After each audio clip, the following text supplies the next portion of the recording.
right, welcome back to the party, everybody. This is Morty, and I am your host, Lutch, aka the Indian Jesus, here to resurrect the second coming of common sense. Everybody hit that like and subscribe. You know I would do it for you, and let's party. Shout out to King Nirvana in the building. Welcome, welcome, welcome. We also got our boy Nick Luchetti. Welcome, welcome, welcome. Very glad to see you guys. Got an interesting show for you guys tonight.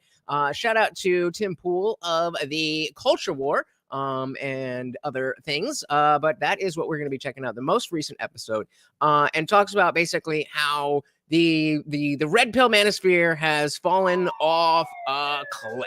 And it's been happening for a number of years, but especially with Myron Gaines doing his Uncensored America tour. I don't know if you guys have seen any of that, but it is bad.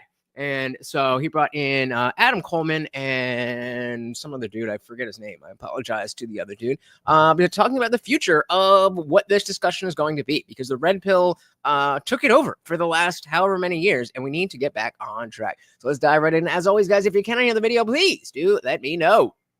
Of weeks, past couple of months, even a couple of years. And this is the fertility decline around the world, not just the United States. I think right now they're saying we're at like 1.2. The fertility rate is getting worse and worse. And you know what it is? It's that, well, there's different generations, and the younger generations coming in are less likely to have kids than the older generation. So as the older generation ages out and they're not having kids, fertility is probably a lot lower than people realize, because millennial women are largely not having kids, and Gen Z right now aren't either. So the fertility rate is being bumped up by the fact that there are still some younger Gen X and older millennials that had kids. But I'd be willing to bet in the next 10 years, it falls down to like 0.6 or maybe 0.8.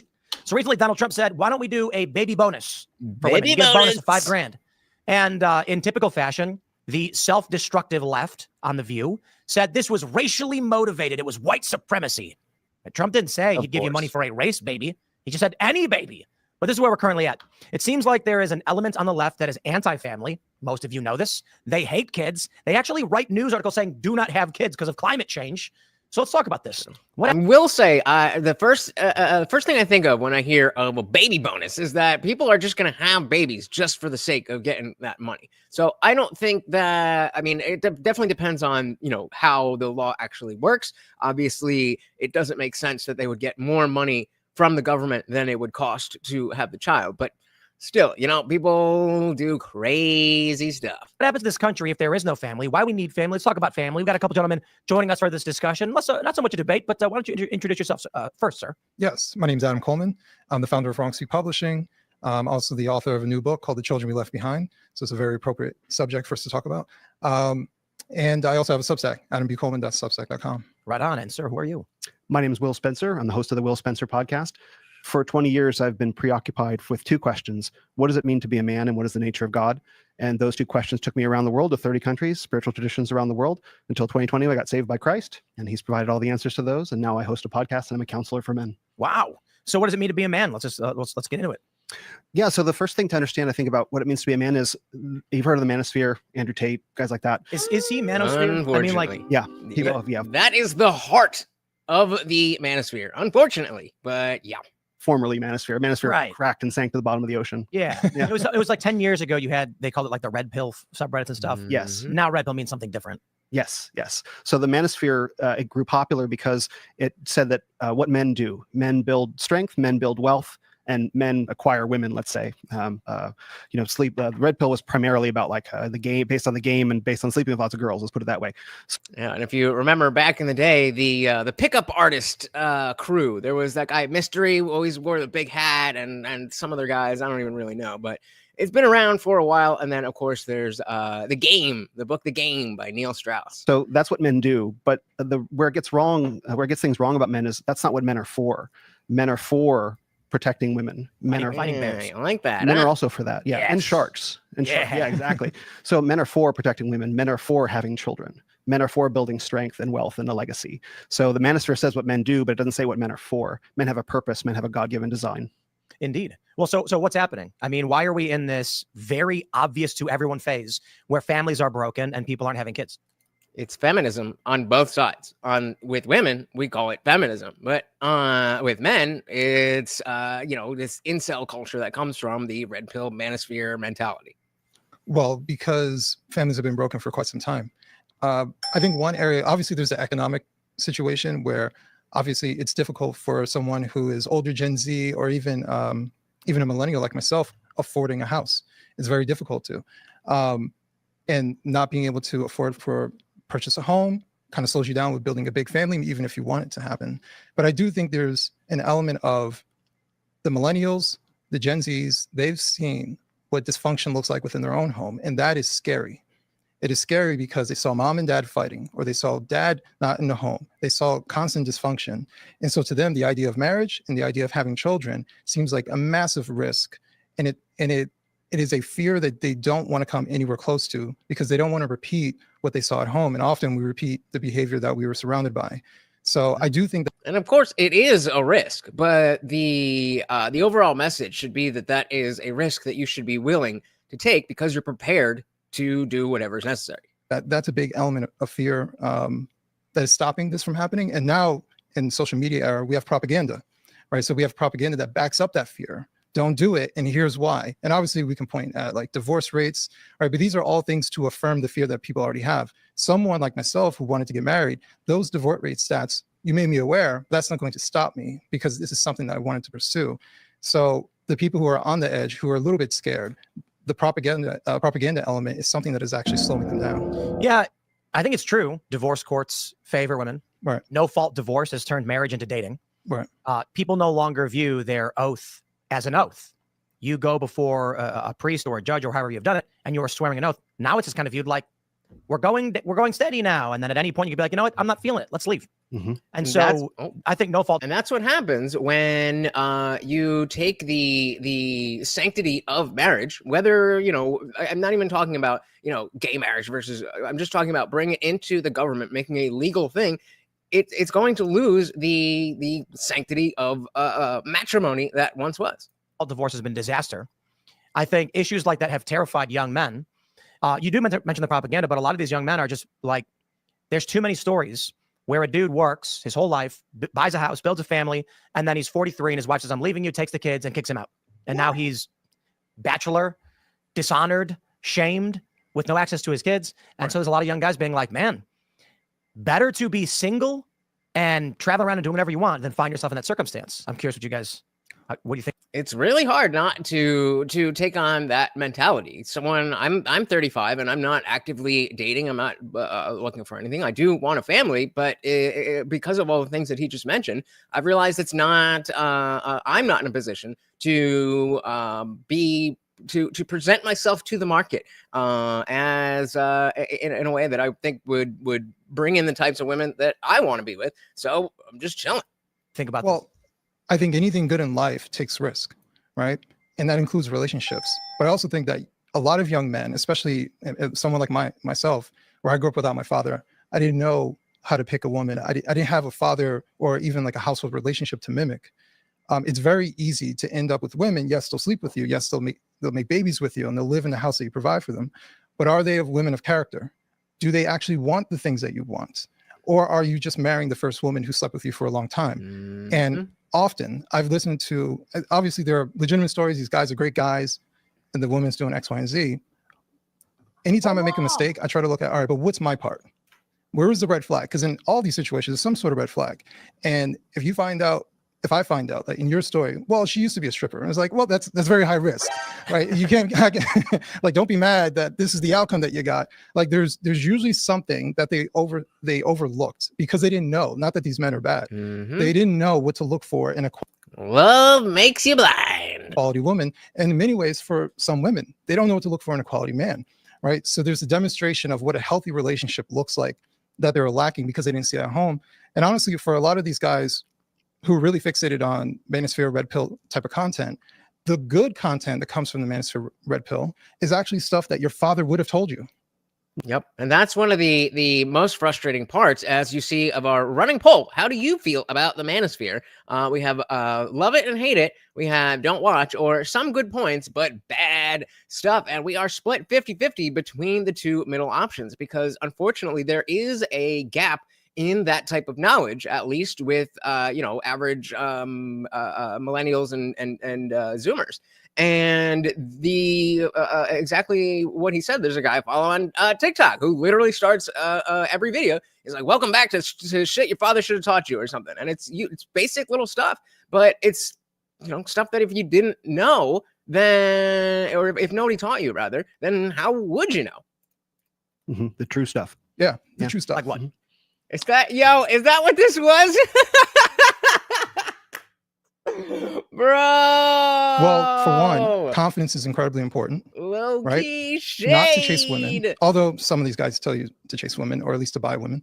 So it really depends on who you go towards. But the good stuff is build up yourself, and the women will follow.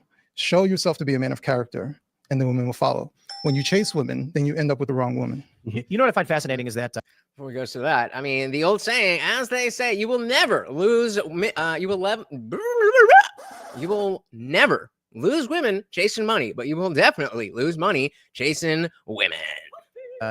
Western civilization, which many of these guys purport to love, not all of them, but a lot of guys in the United States view the West as inherently superior.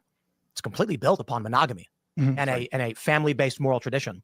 I don't understand how you simultaneously have some of these red pill guys that are saying bang as many women as possible and don't get married, while also trying to argue that we should be upholding and defending the values of the West.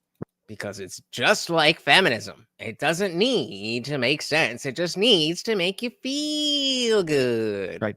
Because they're existing in a post-sexual revolution context. That's the world that they live in. They're still conceiving of relationships based on how things began in the 1960s, which is that sexual expression is the most important thing you can do with your freedom. And so the advice that I also hope fathers would give is don't have sex before marriage, because as soon as you start sleeping together, all the hormones get activated, the blinders go on, you fall in love, and you completely lose sight of who the person is. Yep. I mean, no shade to my first girlfriend, but this was when I was still very into my Christianity, and I definitely wanted to wait until marriage before I gave up the V card. But she was like, yeah, that didn't happen. And yeah, she won. This is a person you're going to make a binding lifelong commitment to. And if you can't be sober during that process, you have no idea who you're actually going to get married to. And then you end up married and you discover that they're not who you thought they were after 6 months of romantic intoxication. No, you have to stay sober through that process until the very end. I mean, you want to split the baby there. The relationship shouldn't only be about sex, but I think, sex is a significant part of a relationship. So I don't know if I would be comfortable marrying somebody if I'd never had sex with them. So you make sure that when you're making a covenant, a binding commitment to this woman or this man, that you really know who they are. I think there's one answer to all of it, and it's go to church. Yes. How often do you go to church, Tim? Oh, you don't? Okay. So that is the type of reasoning why you lost my membership. Do people go to church? Yeah, that's great. Should people go to church? Do they want that? Why are you sitting here preaching go to church when you don't go to church? This is the issue. This is the issue. It doesn't have to be just church. What do you do, Tim, since you don't go to church? Do you meditate? Do you sit and give gratitude with you and your wife? And I mean, just church. That's it. There's nothing else in the world. Just church. And you can never understand why I get so frustrated with this shit. Just church. That fixes everything. People are already going to church. So why are we here if church is the answer? Jesus Christ. I think there's one answer to all of it, and it's go to church. Yes, Christ. Yeah. And again, I always stress this because I'm not a Christian, but it's a function of logic. If you are so there's a couple. So then why, you see what I mean? It's not the church thing. It's the fact that you say, oh, obviously, just church. That's the answer. When you don't even go to church. This is if people want to talk about the grift, come on, man, do better. Opponents here, birth control, very, very prevalent. And it affects how women think and how they smell you. That's right. So they've done this research that when a woman gets off birth control, the man smells different to her and she may not like it. So if you're a guy and you're living in New York, Chicago, LA, Boston, some big city, and you're 20 years old and you meet a woman for the first time at 20, likely she will be on birth control. And I'm not saying she shouldn't be, or there's anything wrong with that. I'm saying you both should understand what's going to happen if she comes off of that. If you're going to start a long-term relationship, she should probably stop taking birth control so that you can understand whether or not there's actual compatibility.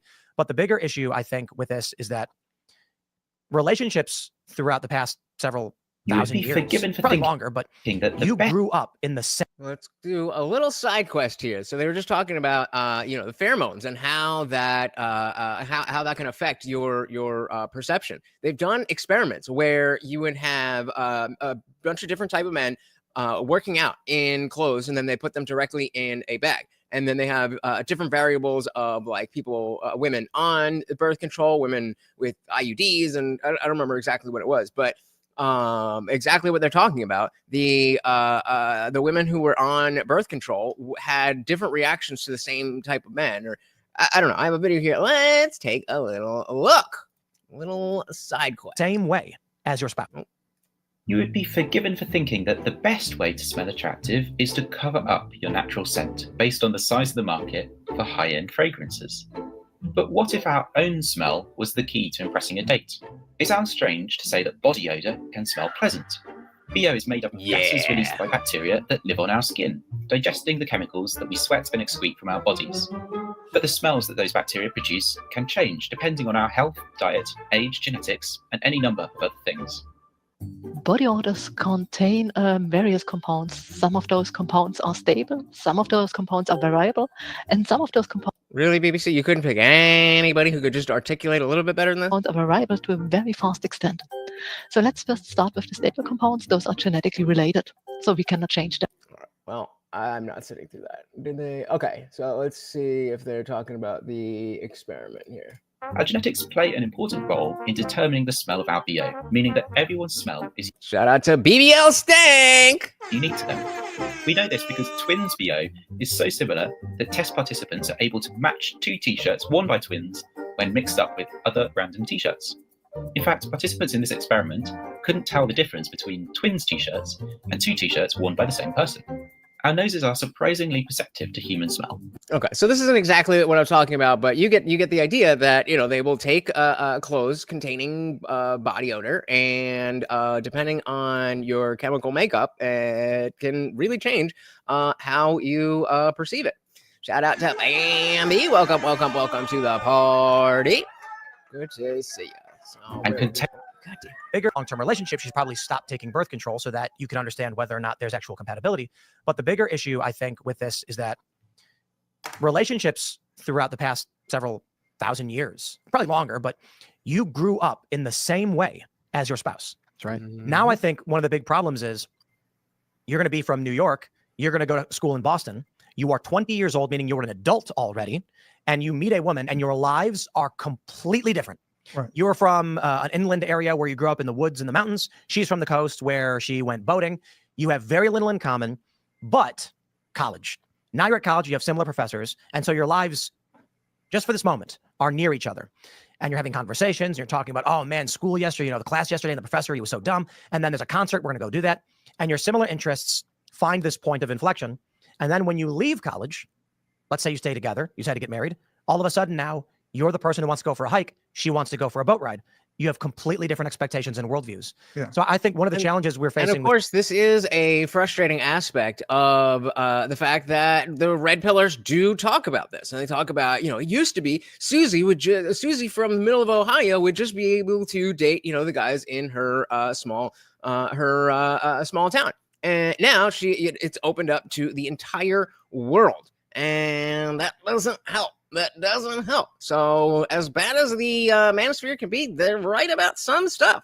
Shout out to Indyville. Welcome to the party. Shout out to Rumble. We also got Ayush Gupta in the building. Welcome. Said women closer to ovulation are attracted to the smell of sweat and vice versa. The more testosterone, the better.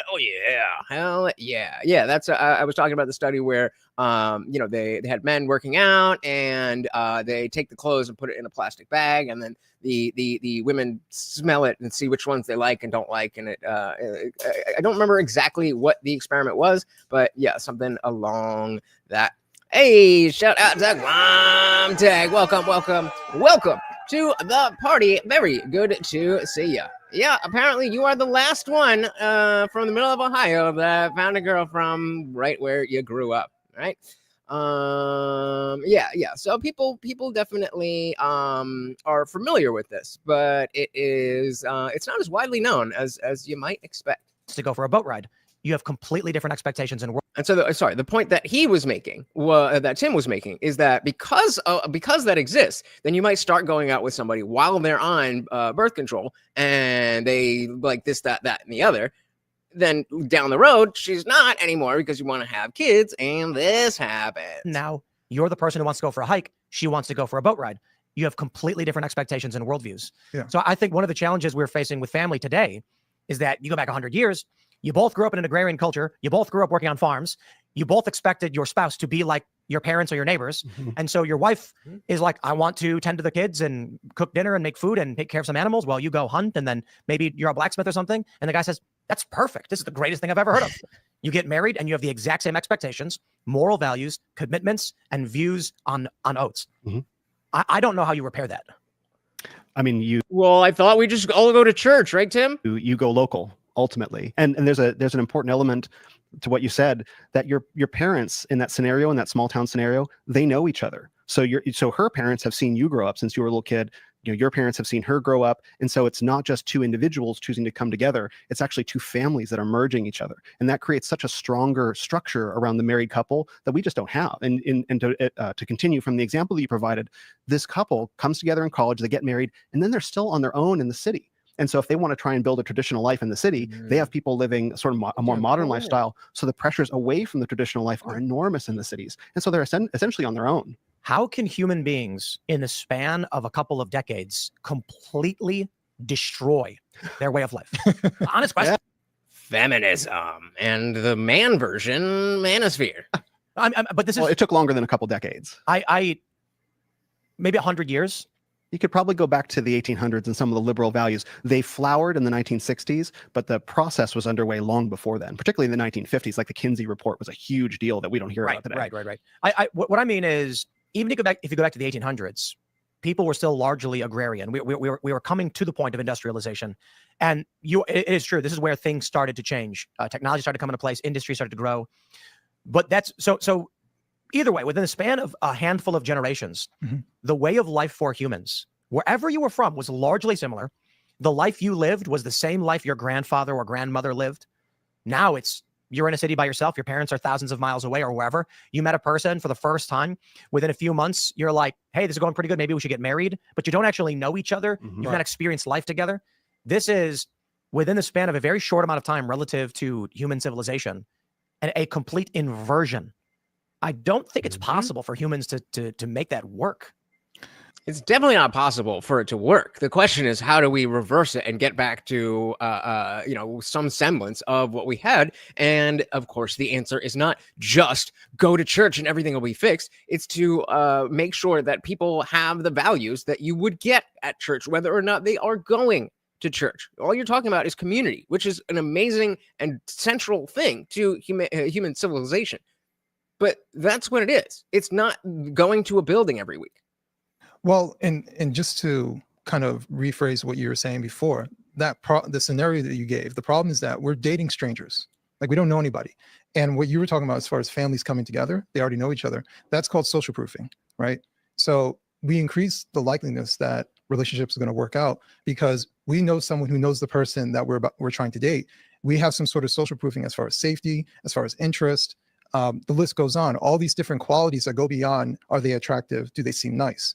Right? Because anybody can seem nice the first time you meet them. That's right. So we're missing that element. We're also having a world that is actually, it's a big world, but it's small now, because I could say, you know what, I'm dating a woman that's in Germany, and I can get on a plane and pretend like I'm dating her. And when I'm not there, we can chat and we can FaceTime. We can do all that stuff. The world seems a lot smaller. We don't work in our towns anymore. We have to, I live in New Jersey. Most of the people I know work 20 minutes, and that's close. 17 to my job. And that's the new one. Damn it. I was going to say something. What else did you say right before that? And we can do all that. Oh, yeah. So this, the interesting thing about what he is saying is absolutely true, but still the long distance thing maybe is slightly more common, but it still just doesn't work. That aspect of not physically having that proximity to someone, I think is so crucial. That stuff. The world seems a lot smaller. We don't work in our towns anymore. We have to, I live in New Jersey. Most of the people I know work 20 minutes, and that's close, or longer. 45 minutes is not abnormal. So we're away from our communities. We have less community. I live in a building with a bunch of people. I don't know their names. That's You know? crazy. So it's just, I know the lady next door. I know what the people look like. I don't know their names though. I know their faces. I don't know their names. There you go. We barely, we say hi and bye. That's about it. So we've become, our society's become more technologically advanced, but we're more distant in communication and actual human relationships. That's right. I assume both of you are married? I'm married. I just got engaged a week ago. Oh, congratulations. Thank you. I'm curious if your significant others are from the same place as you or from somewhere far away from you. We'll get into that. Glomzak saying start using tech to accentuate your value instead of relying on it to do all the hard work. That pretty much goes in all aspects of real life. That's exactly right, because remember how much I would talk about when Facebook was the main social media platform, and it was still in the days where you would be friends on Facebook with people you knew in real life.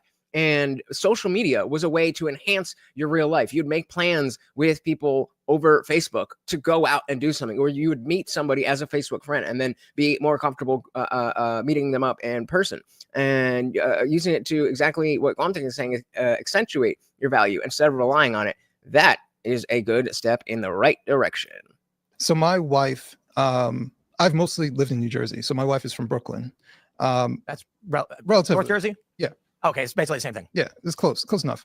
But once again, social proofing. I knew her brother, and that's how we started talking as far as friends go. But she felt comfortable talking to me because her brother knows me. She can go to her brother. Is he a good guy? That kind of thing. So she felt comfortable, and our friendship turned into a relationship.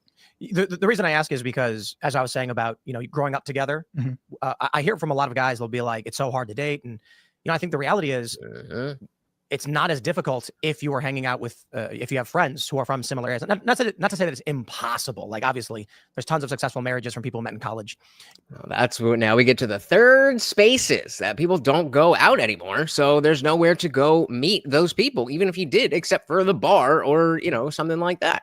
Guys, if you do me a huge favor, it is free and helps out the channel so very much. If you hit that like button, it would mean the world to me. And of course, to Morty as well. Nothing's impossible. It's just easier. Right. And I think one of the biggest challenges for young men is that they're isolated on the internet. Mhm. They're not going outside. Yep. There's nothing to do outside.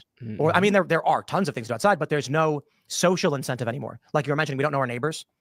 Where's the little league game? Where's the town football match or whatever, the high school football game? Everybody's there no matter what, like whatever. And I'm talking about, 100 years ago, or not 100. I'm trying to let go of when Tim triggered me by acting like he's this super Christian and that's the only way that to fix problems. But doesn't it stand to reason that if that were the case, that church just fixes everything, that the church would be the ones putting on all these types of events to build community? That's not happening. Why is that? Because a lot of people don't believe in it. And so if it's directly tied to the beliefs instead of the core value of community, then it's not going to work. Match or whatever, the high school football game, everybody's there no matter what, like whatever. And I'm talking about, 100 years ago, or not 100, but like 80 years ago. It used to be the community got together and did things. Right. That's what church was 100, 200 years ago. Every week, everybody was there. How could you not be there? That's right. There's nothing else you should be doing but coming together. Yeah, don't not be there. Right. Now, nobody's anywhere. And if you're just sitting online, everybody's a square. Be there or it will be impossible for you to build interests. Not impossible, but like very difficult. I mean, certainly there are some people who are going to be like, we met over World of Warcraft. I know some people that happened for them, and they have a shared passion and interest in that, and they're from two different places, but they grew up in a way where they found that. So it does happen. You remember that guy who goes into the VR rooms and it's just like, so you guys dating? You guys know each other in real life? But it's going to be increasingly difficult when you have an isolated personal world based on how you curate your internet experience to then relate with somebody else. That's a really good observation, that we do self-select into little silos of mutual interest when that may not necessarily be good for us. I think there's another problem with dating, and that's the lack of, we'll say, leverage. So it used to be that marriage was celebrated as normative, it's godly, it's a blessing. Now marriage is considered oppressive. And so there isn't as much of a societal incentive for people to marry. In fact, people kind of try to avoid it. And so, he wants to keep me in the kitchen. Oh no! Yeah. Yeah. If I could be, if it was something that would not, if it was something that would jive with my nature to just do nothing, that would be awesome. I would love that. But I personally wouldn't want to do that. These women are wired for it, and still they're like, no, let's make it that much harder for ourselves. There isn't as much of a societal incentive for people to marry. In fact, people kind of try to avoid it. And so you end up in situations where both men and women for different reasons can delay getting married and can say, oh, I haven't met the right person yet. Like, no, you met the right person 6 months ago, but you kind of flaked out on it. Both men and women do this because there's no leverage. There's always endless optionality. You know what I think this is? I think it's media. You get mass media through radio and TV, and they tell you great stories of beautiful people. And so for both men and women, and I think this is much more likely to affect women, they see the men around them in their communities, and these are good, normal, hardworking, working class guys.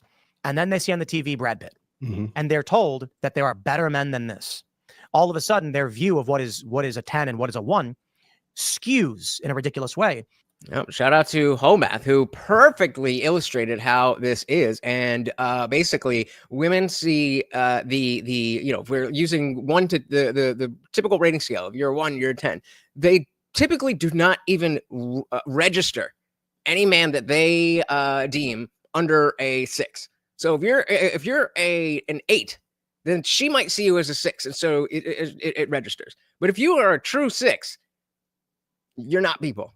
You do not exist to them. Shout out to Tijuana Border Jumper. Welcome to the party. Thank you so very, very much for the likes, guys. It really does help, and I do very much appreciate it. Welcome. All of a sudden, their view of what is a 10 and what is a 1 skews in a ridiculous way, where the 10 is going to be the multimillionaire playboy philanthropist, and the working class guy is a 4. Hey, he's a good looking dude or whatever, but what, he makes $40K a year and he works in a mechanic shop or something like that? No. The real opportunity is out there somewhere else. So instead of finding your community member and neighbor who's of a similar situation to you, people will look for their fictional other. For guys, now what are we seeing? I can sit here and say, oh, women want the celebrity man or whatever. Sure, but guys are getting robots. Yeah, so this is, I was hoping a little bit better, but you could see that, where am I? So traditionally, you would have men and women typically dating, you got the 1s and the 10s, typically dating across and maybe a little bit up. But with all the feminism, then now a girl who's a 1, instead of looking for other 1s, maybe a 2, a 3 if she could get lucky, she's starting at a 4. And then that concentrates all the attention up here. And then because these men have the access to all of this, they have no reason or desire to settle down. And so they're all taking their experiences with these men and applying it to everyone. For guys, now what are we seeing? I can sit here and say, oh, women want the celebrity man or whatever. Sure, but guys are getting robots. Yeah, it's creepy. Yeah. They're using AI apps. And they're buying, there you go. They're going to start buying androids. They're going to be like, this is easy. Yeah. And I worry too with the AI advent, which I talk about quite a bit. And Bambi said, damn, I'm the only one that likes the Manosphere? Yes. That's the pendulum swing. It's necessary. And so that's kind of what the core of this conversation is, being that there is a lot of good things, good talking points in the Manosphere. It's just the way that it's presented is really, really bad, and it's just feminism for men. So I absolutely agree that some of the information that they talk about is crucial and necessary. And as Adam said, it's, the basic stuff your father should have taught you. But that's not really what Fresh and Fit are about. That's not really what Andrew Tate's about, You're like, this is easy. Yeah. And I worry too with the AI advent, which I talk about quite a bit. People are going to plug their brains into the computer and be like, I don't need anyone. Well, in that example, you're talking about this idea that men are just for to be pay pigs within a relationship, and his value is basically only what he can provide financially. And the detrimental part about that viewpoint is that, well, what if he becomes the father of your child and you still have that mentality? So then the father becomes optional. So it's already bad enough that you think men are optional, but now you think fathers are optional. So if he loses his job, he is of no value. Right. And if you can work and make more than him, then what is he there for? Because he must not provide any sort of value to. And we see exactly how that mentality plays out. This child. Right. So I think it's this complete reduction as far as what men are for, but also what fathers are for, and how much benefit we have for our kids. And I think in my circumstance, I really saw how it affected me not having my father, but even more so when I became a father to my son's 19 now. When I became a father, and as he got older, I saw how much farther my son was versus when I was his age, because he could always go to me. You know, when he would mess up, I'd be like, it's okay, right? I didn't have that. My mom, you know, I love my mom, but she was busy. She was working. And on top of that, I didn't have a man to relate to kind of give me, like, not to cry with me, but to be like, get up, you'll be fine. It's okay. Everyone makes mistakes. I've made that mistake. So having that element missing, like, there's so much male compassion that's missing from families. Well, it's not only that that role is missed, you know, it is the fact that women, you know, if you're a single mother, you are kind of forced to take on, you know, both roles and be the masculine and the feminine. And one person can't make, you know, have that balance in the way that a child needs. And so you end up, you know, if you're feminizing the boys and you're masculinizing the girls, and then we get older, and you know, understandably it's to protect yourself, but it, you know, it hurts when it doesn't work out later. Only because, well, he doesn't make enough. What is he here for? He's a headache, right? There's no willingness to have that man around because he's optional. You know, there's a men and women are different. You know, I know it's shocking to liberals. They're surprised by this. They think it was a blank slate. Breaking news. But the mentalities and the hormone drives of men and women are very, very different. I feel like technology is going to cater to those hormonal desires and split men and women into different areas where they'll probably just isolate. Yeah. I think there's very little. I feel like that's kind of already how it is. I mean, we got Bambi here. Shout out to Bambi, but most of it, I mean, there's a decent number of women who come here for such a small channel. But point being, you definitely see a lot of women's content and men's content aside from feminist content and manosphere content. There's very little societal incentive for marriage and family. And that's why this Trump baby bonus now, I think it was Joel Berry from the Babylon Bee who said he would like that better. And I agree with him, if it were incentivizing married women to have children instead of single women. I think that would be much, much better than just. Absolutely. No question. No question. Incentivizing the childbirth. But I think once you start re-incentivizing, re-glorifying, and re-honoring the marriage bond and the family and the home, you'll see a much bigger shift. This is a terrible. Yep. Absolutely. Nick says, actual human contact is too important. A perfect computer simulation would never be able to be fulfilling enough for us. Even a perfect life doesn't provide that. You still have to do your part. And I mean, you know, that does seem to be the case right now. But, you know, that AI stuff is getting wild. It's getting wild. What was the most recent movie? Companion, I think it was called. Right, with the girl from Yellow Jackets, and we, you know, going back to there was her. There was, you know, obviously we've seen a bunch of stuff with Black Mirror. I don't know, man. That might not be the case in just a few years. You never. I'm not hoping for it. I'm just saying. Honoring the marriage bond and the family and the home, you'll see a much bigger shift. This is a terrible idea. The Trump admin baby bonus is a terrible idea. Saying if a woman has a baby, you get $5,000. There's going to be a lot of fatherless children. That's right. So that's it. Okay, so that's the $5,000 is a decent amount of money in a lump sum to just have, but obviously that's not going to cover the cost of raising a child. So I agree, it should be for married couples. Shout out to Behave. Welcome to the party. Long time no see. Always a pleasure to see you. Said men are the teeth of a family and a nation. We need to respect and honor our men more. Well, I will dilly that. Welcome. Very good to see you. And oh, look, we got somebody who just joined the Discord. Shout out to Hondo. Welcome to the party. I don't know if you're here, but welcome. All right, let's dive back in here. Saying if a woman has a baby, you get $5,000. There's going to be a lot of fatherless children. That's right. It needs to be a married couple gets a bonus, or I think the better play is if you are married with 2 children or more, you are tax exempt from federal income tax. Amen. States can do what states want, and the feds can do what they want. But Trump, that he could push for that, and I think that's the right thing. So basically, replacement level fertility, tax exempt, put more money in your pocket, live more comfortably, and that's a good incentive. I think I think it may have been Mike Cernovich. I'm not entirely sure. No, I'm sorry. It was Matt Walsh. He said increase taxes on single individuals to make up for the lost revenue from married individuals. I'd be okay with that. As a single person, I would be okay with that.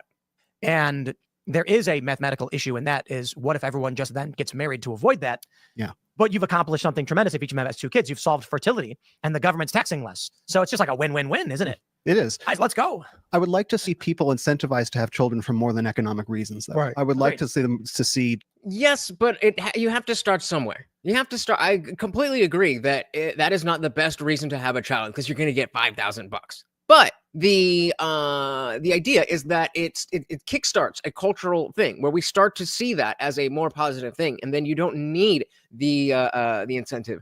You want to say, quit taxing the single?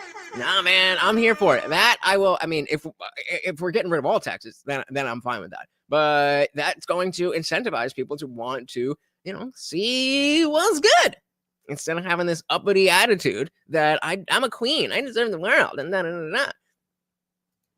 I'm here for it.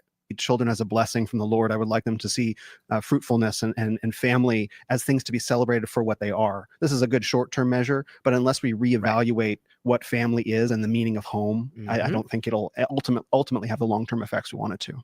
Fair enough. He brought it back with the rest of that sentence. I do think in the long run, this will be a self-correcting problem. Yes.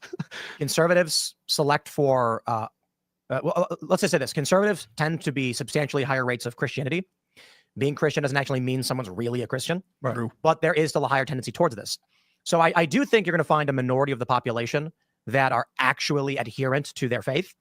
That being said, those that are more likely to have more kids, not get divorced, raise stronger and better kids. And so, I mean, if we look at the problem now, we might just say, I don't know, in 40 years, it kind of corrected itself. Perhaps. I remember in youth group when I was in the Methodist church, and the Jeff was the youth group leader's name, and his wife was just constantly pregnant. She'd pop one out, and then 2 weeks later, they'd be like, "Oh, we're pregnant!" Like, God damn, bro. Christians, they be doing that shit.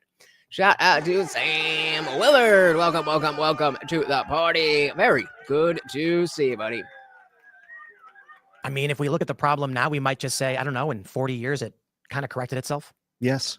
I mean, ideally, right? I mean, the AI revolution may have something to say about that, this particular moment, but you look at conservative Christian families that believe, again, that children are a blessing from the Lord, so they have 6, 8, 9 kids, right? And then you see that spread out through the years. So my fiance, she's one of 8 siblings.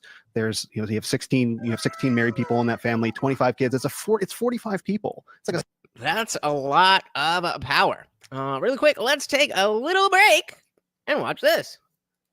If you guys are enjoying the show, the party rages on 24/7 over in our Discord. The link is pinned to the top of the chat and is absolutely free to join 24/7. We're in there hanging out, having a great time. And guys, it is absolutely free. However, if you are a member of this channel here on YouTube, you can scroll right below that video and hit that join button. Starts at $2.99. There's a few different tiers, but $2.99 will get you in. It gets you members only live streams here on YouTube, all that other good stuff. But it opens up the full Discord server. So we've got the free chat that is open to anyone. Anybody can join and talk. But as you can see, that is just one of our channels. There's a bunch of different channels here, including our disciple chat for members only, our word of the day watch party, where we're talking about all this stuff. And of course, we have the voice channel here, where we are hanging out at this moment. Shout out to everybody in the Discord server. Say hello and tell them to come and join. There you go, guys. Simple as that. See you there.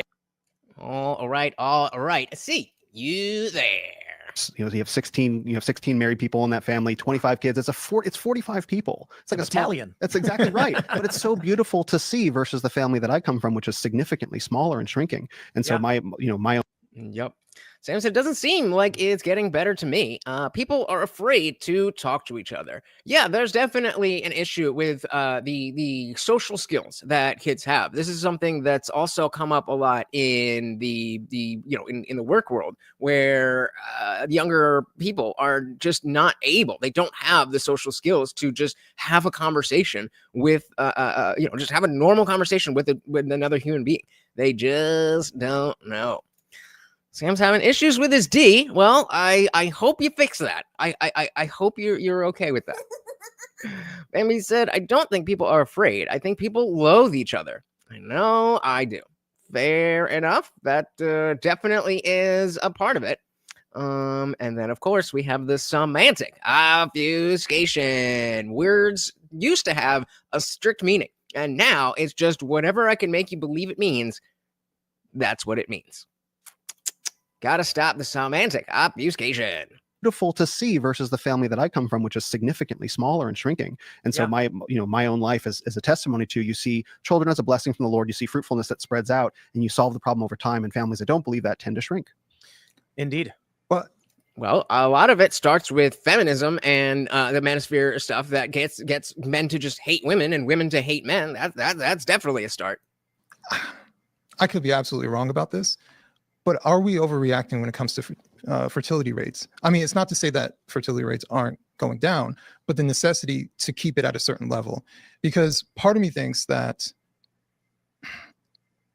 America hasn't always had 330 million people living in it, right? Give or take. Who knows about illegal aliens, right? Right. But America has always been at this size, yet somehow our society function. I always feel like humans are adaptable. And so if there are less people, then our society adjusts and we adapt to it. So this idea that we must maintain the same size, and if people are making different choices, we live in a free society. If people don't want to have kids, matter of fact, as much as I am pro-child, if you don't want kids, please don't make kids. Like, the last thing we need is more parents who don't want children. Yeah, and you play that with the thing that Tim said about it being self-correcting. The people who want to have kids have a bunch of kids. The people who don't want to have kids don't have any kids. In 40 years, all the whole country is just kids of the parents who wanted to have kids. There you go. Sam said, if we know why perpetuate? Because it's not something that you can control in other people. So you and I may understand, okay, feminism is bad because it makes us, it makes women look at men as just a monolith of bad. And same thing with the manosphere. That's bad because it makes men look at women as one thing. But that's you and I. That's you and I. That we don't have any control over the people who legitimately watch Fresh and Fit every day. All we can do is come here and exactly like we've been talking about with the experts debate with Dave Smith and Douglas Murray, all we can do is come here and present better opportunities to get that same information without the emotional baggage. Bambi said, because compassion has infiltrated everything and truth took a back seat. Very true. Very, very true. Don't do that to kids. But if we have a society where they don't want kids and there's less of it, well, then wouldn't our society just adjust to less people? And on top of that, we were just going on about AI. Well, AI is going to take certain jobs that existed before that don't exist anymore. And so that is an interesting a wrinkle in the conversation about necessary fertility rates. That it's always been the case that we haven't had the technology to replace humans, but now we kind of do. And if we're, the argument is, okay, well, if a society is set up for, we'll just use clean numbers. Let's say a society is set up for 100,000 people, and then the fertility rate goes down. And then by the time those people die out, then there's only 50,000 people. Then there's not going to be enough people to run everything unless we have the machines. So, I mean, there's definitely an aspect of that. But I personally wouldn't feel comfortable saying, okay, we don't have to worry about the fertility rate because of AI. I don't think that's what Adam is saying. I'm just saying I don't think that is comfortable enough. And yep, definitely false compassion. 100%. Behave said, I want as many kids as I could pop out. When we care for the next generation, we tend to do the right thing. Men need to reject women who would be bad mothers and terrible wives or girlfriends. Bingo. That's why so many of us are single. Absolutely. In the same way, we don't have horse and buggy. We have all these different advancements where we don't need manpower in specific ways, and it shifts. There will be a crisis and a major disaster period following depopulation. And it's because you can look at it a variety of ways. Mm-hmm. Let's say there's a company and there's a single guy who is a blacksmith. And then he gets a bunch of customers and makes a bunch of money. And he says, I got too many customers. I got to hire somebody. So he hires somebody. In hiring that person, he has to buy more materials. He has to expand his space so that two people can work there. He gets more customers. Eventually, he ends up with 15 employees, and he's got a big company. One day, the population of his town collapses. Nobody had babies, so 20 years goes by, and now older people have moved and retired. No one's buying from him anymore. No money is coming in. He goes to his employees and says, I can't afford to keep some of you because we don't have customers, so 5 of you are fired. Uh-oh. He already expanded the building. He's got hard fixed costs. He's got property taxes. He's got the heating and air conditioning for his building, fixed cost.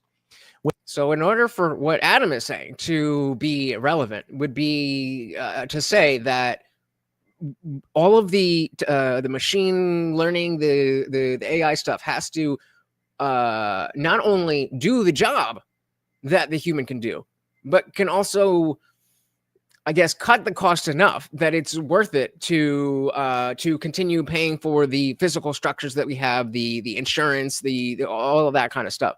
And maybe temporarily that's something that could work, but certainly not long term. Shout out to Gary Grant in the building. Welcome to the party. Very good to see you, sir. Sam said the Industrial Revolution resulted in wealth. Absolutely. Guys, don't forget about Morty here, and don't forget about our swole goal. You can bulk me up and get Morty some treats. Super chats of $2 or more will get us there. Thank you so very much. With less people in the town to work those jobs, the demand is high and the supply is low, so the costs go even higher. This will create an economic collapse. The fixed cost of infrastructure that was built up in cities will not go down. And so when the population declines, maintaining urban infrastructure will become extremely, much more expensive as the cost of that infrastructure is divvied up among less people. The terrifying thing that is, if we face a true population decline in a city like New York, you get to the point where skyscrapers and bridges start falling down. And I'm half kidding, but not really. I should say I'm being a bit hyperbolic is a better way to phrase it. Mm-hmm. But these buildings require maintenance. Come on through. And if you can't get someone to do the work, then literally just won't happen. So when you look at these skyscrapers, they'll start to decay. Eventually a window will fall off and slam into the ground. Bits and pieces will start breaking apart. People will then flee those areas. This is what we can expect with population decline. Additionally, with population decline, you will get a lack of specialty jobs, which will result in a recession of technology. It'll be much more difficult to get a computer. They'll be only for the wealthiest individuals because the amount of specialists you need to be trained in one very specific thing for a computer it's high. And the more people you have, the more specialties you can develop, the more technology you can make. That's why Elon Musk is so freaked out about the declining fertility rate. Right. So, right, but that there is still the parabolic nature of technology. So I don't think it's a matter of we're going to fall behind because we don't have the technology. I just don't think it's going to be strong enough to replace the population. Next said, I'd love to get married, but I don't want to get divorced more. Easy to please, but it does take a little bit. Hence why I'm single. I said, shit, me too. And it is if you ask 100 men, at least 75 of them will say exactly this. And I'm sorry to hear that, Sam. Yeah, it's tough out there. It is tough out there. And I do not what's the word? Envy you. I do not envy you. Best of luck with that, sir. The more technology you can make. That's why Elon Musk is so freaked out about the declining fertility rate. EE. What's E? Right.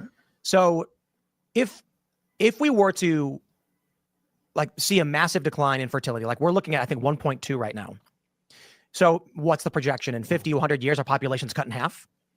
There's not going to be a lot of luxury. People are going to have to rely more on themselves. A lot of this is actually pretty good, but the nice. Good luck. Good luck with that, brother. The people who are in favor of depopulation say we retain the knowledge of technological advancement, but get rid of the excess, the lazy, the bottom feeders, and only the strongest survive. And it's a natural ebb and flow that people believe that. Terrible. Yep. The argument is whether you want it to be true or not, liberals are doing drugs. They're not having children. They're doing meaningless tedium work, and they're happy to do it. Chelsea Handler famously was like, I wake up at 6 a.m., do drugs and masturbate. Who cares? What does she contribute? Is she making food? I did not realize how much of specifically corporate America is just people sitting around pretending to do stuff. Like I saw Office Space. Who hasn't? I didn't realize how accurate that shit actually was. No. It's just excess. Mhm. I don't know or care what she does, but it's a fact. Mhm. She and her worldview will cease to exist with her. Yes. Karen said, no bachelor tax, no bachelor tax. I mean, again, I think it'll help move things in the right direction. I definitely am not for taxes in general, but if we don't have them, then they may as well help, shape society. No. I think that there's going to be consequences before then as well, because children are how they extend our time horizon. So if we don't have children, we're living just for the next, say, 5 to 10 years of our lives and trying not to think about old age, right? As soon as you start having children, you see yourself in them as they grow up and grow older, and then you see yourself in grandchildren. So your time horizon for your life extends, and it gives you a reason to invest in the future. And so if you're not taking that step, then you're thinking about your own son's pleasures. You're getting up and you're masturbating and eating whatever, right? Instead of being like, well, how can I make life better for my kids? And so Yeah. So, Sam, this is what they started talking about with the credits for kids. But the issue with that is the way that it's being presented. That if we'll give you $5,000 just to have a baby, then you're going to have a lot of unwanted children. And so the fix to that is people who are in marriages having children. That is really what we want to incentivize, not just babies for the sake of babies. Behave. Said, breed more if you're monogamous and committed to each other. There you go. So you'll see the societal decline much faster than just 50 years from now. You'll see it in your own life within 5 years. And so I think the fertility crisis is actually a crisis of moral value, a crisis of life meaning, and that'll have consequences throughout our society very soon for those who don't rise to the challenge. We're seeing it now. About 8 years ago, I covered this story where in the 2000s, fertility among conservatives was 1.8 and liberals was conservatives was 2.03 and liberals was 1.43. Damn. So this means for every 4 conservatives born, 3, rough math, 3 liberals are born.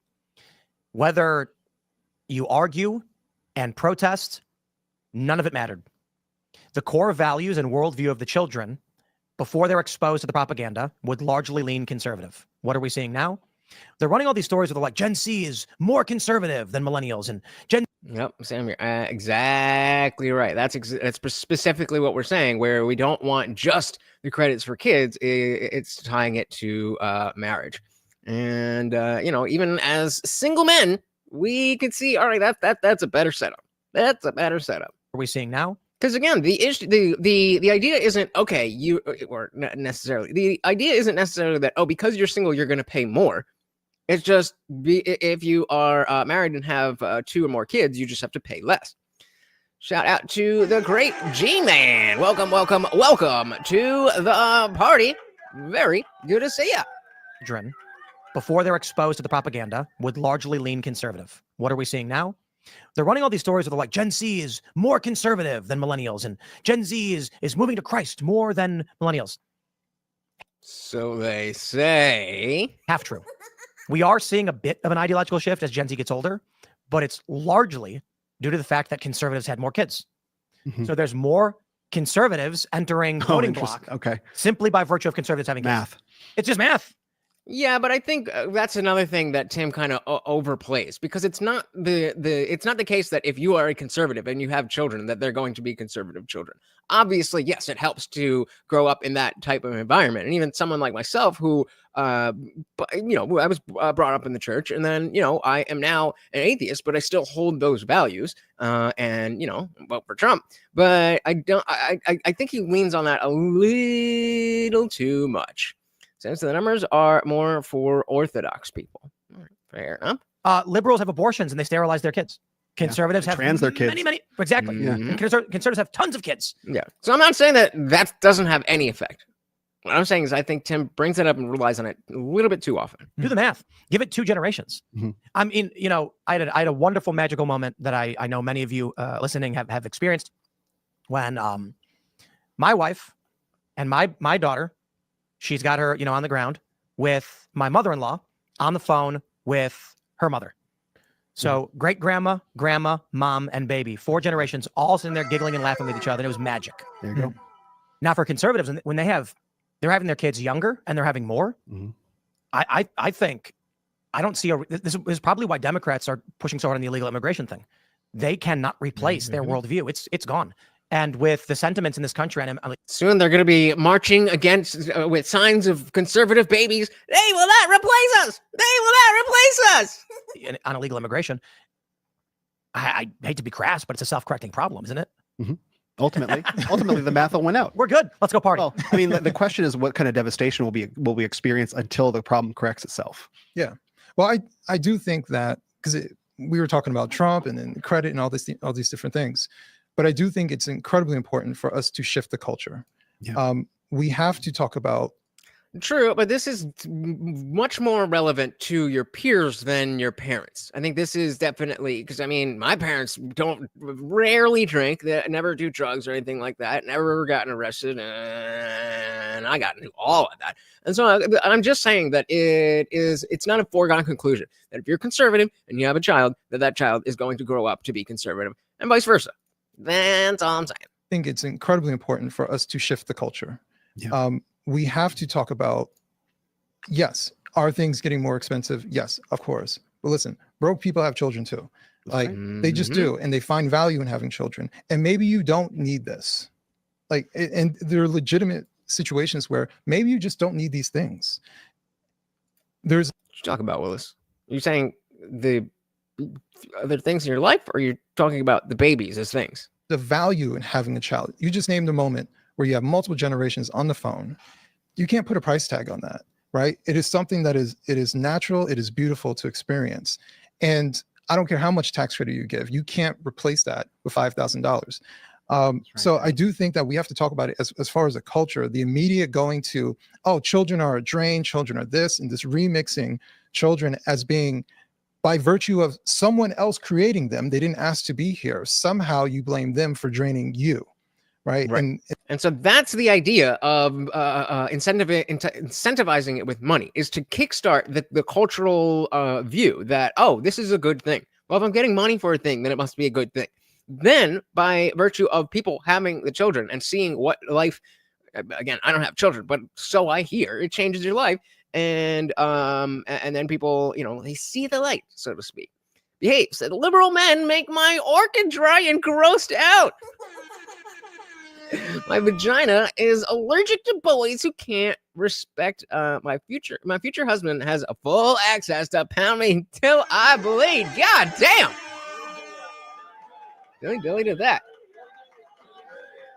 I said, where you at, girl? Where you at? Sam said there are never guarantees. If you chill with libs, your kids are more likely to be that way too.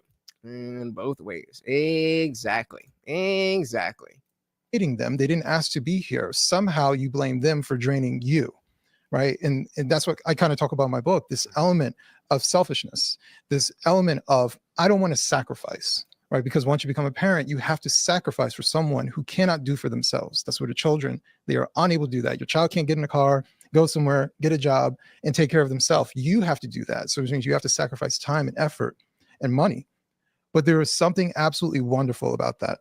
The best time I ever had when it came to raising my son was his first year. His mother went back to work. I worked overnights. I would pick him up right after work and I would watch him all day. I would get like 3 hours of sleep. And I was exhausted. I would take days off just so I could sleep. But it was Anyville said, I think the best idea is a family, husband and wife, with 3 or more kids pay no income tax. I'm here for it. hours of sleep. And I was exhausted. I would take days off just so I could sleep. But it was the best time because I got to watch my son grow up. Even though I was exhausted, I would take a nap when he took tariffs. a nap. And I can't replace that. And it built a bond. Like you can't offer me money that would replace that feeling I had raising my son. And remember, men don't care about raising children. Remember, that's part of the culture. No, there's something absolutely beautiful about that. Being next to my son every day, changing his diapers, feeding him, watching him grow, tickling him, watching him laugh. There is so much wonder and beauty in this particular act as far as being a father that we do not talk enough about. Amen. Indeed. Well, so let's help out some young guys these days. My view of this manosphere stuff, whatever you want to call it, I don't know, is I think these guys are the mans of fear. Are how can I say this? Cowards, maybe. Avoid it. Pussies. is the word they might want to use. Many of them are. But I'll explain why I think that. I'm surprised I didn't see something with Myron Gaines talking about this particular conversation. Again, I know that he's been doing his Uncensored America tour, which is not quite the same thing as Charlie Kirk. It's actually a little bit closer to Dean and Parker. What is their shit? The Unfuck America tour. Not going so well. Not going so well. But Tim is directly talking about Fresh and Fit here. You get these guys that they get real tough. You know, they sound tough. They work out, they get ripped, and they say, you got to bang all these women, screw that. They're talking about having as many girls as you can, and women are bad. And I'm just like, you know, throughout history, men have been, the men who built Western civilization and succeeded were the men willing to throw themselves on the grenade. They were the men who were willing to sacrifice themselves for the world they believed in. Some of these men were the ones who yelled Deus Vult and were in the Crusades. Mm-hmm.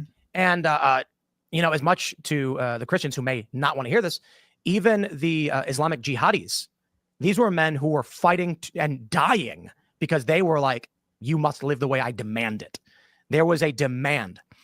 That's what dogma does. That is what dogma does. Now we got a lot of guys who are like, I don't want to deal with hardship, so I refuse to. And I'm like, okay, that's like, you're a pussy, dude. And I'm using that word intentionally to insult them. Look, guys today that we value and honor are the ones who run into a burning building and die. They're the first responders who run into the towers on 9/11, trying to save as many people as possible. And then the only good man, says feminism, is a dead man. The buildings collapse on them. They're the men and women who enlist to go serve our country and our interests and protect our interests, even if bad people are in politics. It's about the service and duty to this country. And then there's this sphere of influence where guys are like, you know what, guys, you're mistreated and feminists are bad. So you should not be an honorable man or a man of virtue. What? You should be as degenerate and mean-spirited as they are so that you can experience pleasure. Mm-hmm. That's really what it is. And maybe I'm being a little bit crass, but a lot of these guys are basically... Not really. Because I will call you out when you're being crass, or I'll call you out when you're bullshitting, or I'll call you out when you're grifting. But that seems pretty accurate. Experience pleasure. Mm-hmm. That's really what it is. And maybe I'm being a little bit crass, but a lot of these guys are basically saying, don't suffer. You should just have whatever you want. Don't let them take it from you. And I'm just like, I don't know. I always thought being a man was you're born in the dirt. You're stepped on. You're treated like crap. You're spit on. And by the time you're a man, you're carved out of stone and you are unfazed by the trivialities of the world. But now we have a lot of young men being influenced by guys who look like they're carved out of stone, but they're wads of cookie dough. Yeah. They've never actually fought. They've never gone through hardship. They've never been homeless. They've never been trounced upon or, disrespected. And I'm not saying all of them. I'm saying some of these guys are acting like they have been when they're not. Very true. And yeah, behave as we've been saying. Feminism is cancer. We know that for sure. I think the important thing here with this discussion is to identify what was not good about the Manosphere, because of the fact that there are good points there. It's just the whole package is just not what we want. And I think they're doing a great job here. Yep. They always are. My last girlfriend literally said to me, this was before I'd ever found any red pill content. She's like, can you just be like more of an asshole sometimes? And I didn't see that as a red flag. Stupid. One of the things I like to draw a distinction between gravitas versus bravado. Bravado is big, it's flashy, right? You can put bravado on a credit card. You can get a flashy car and you can get a big house and you can act the part, right? But those men typically have very weak spines.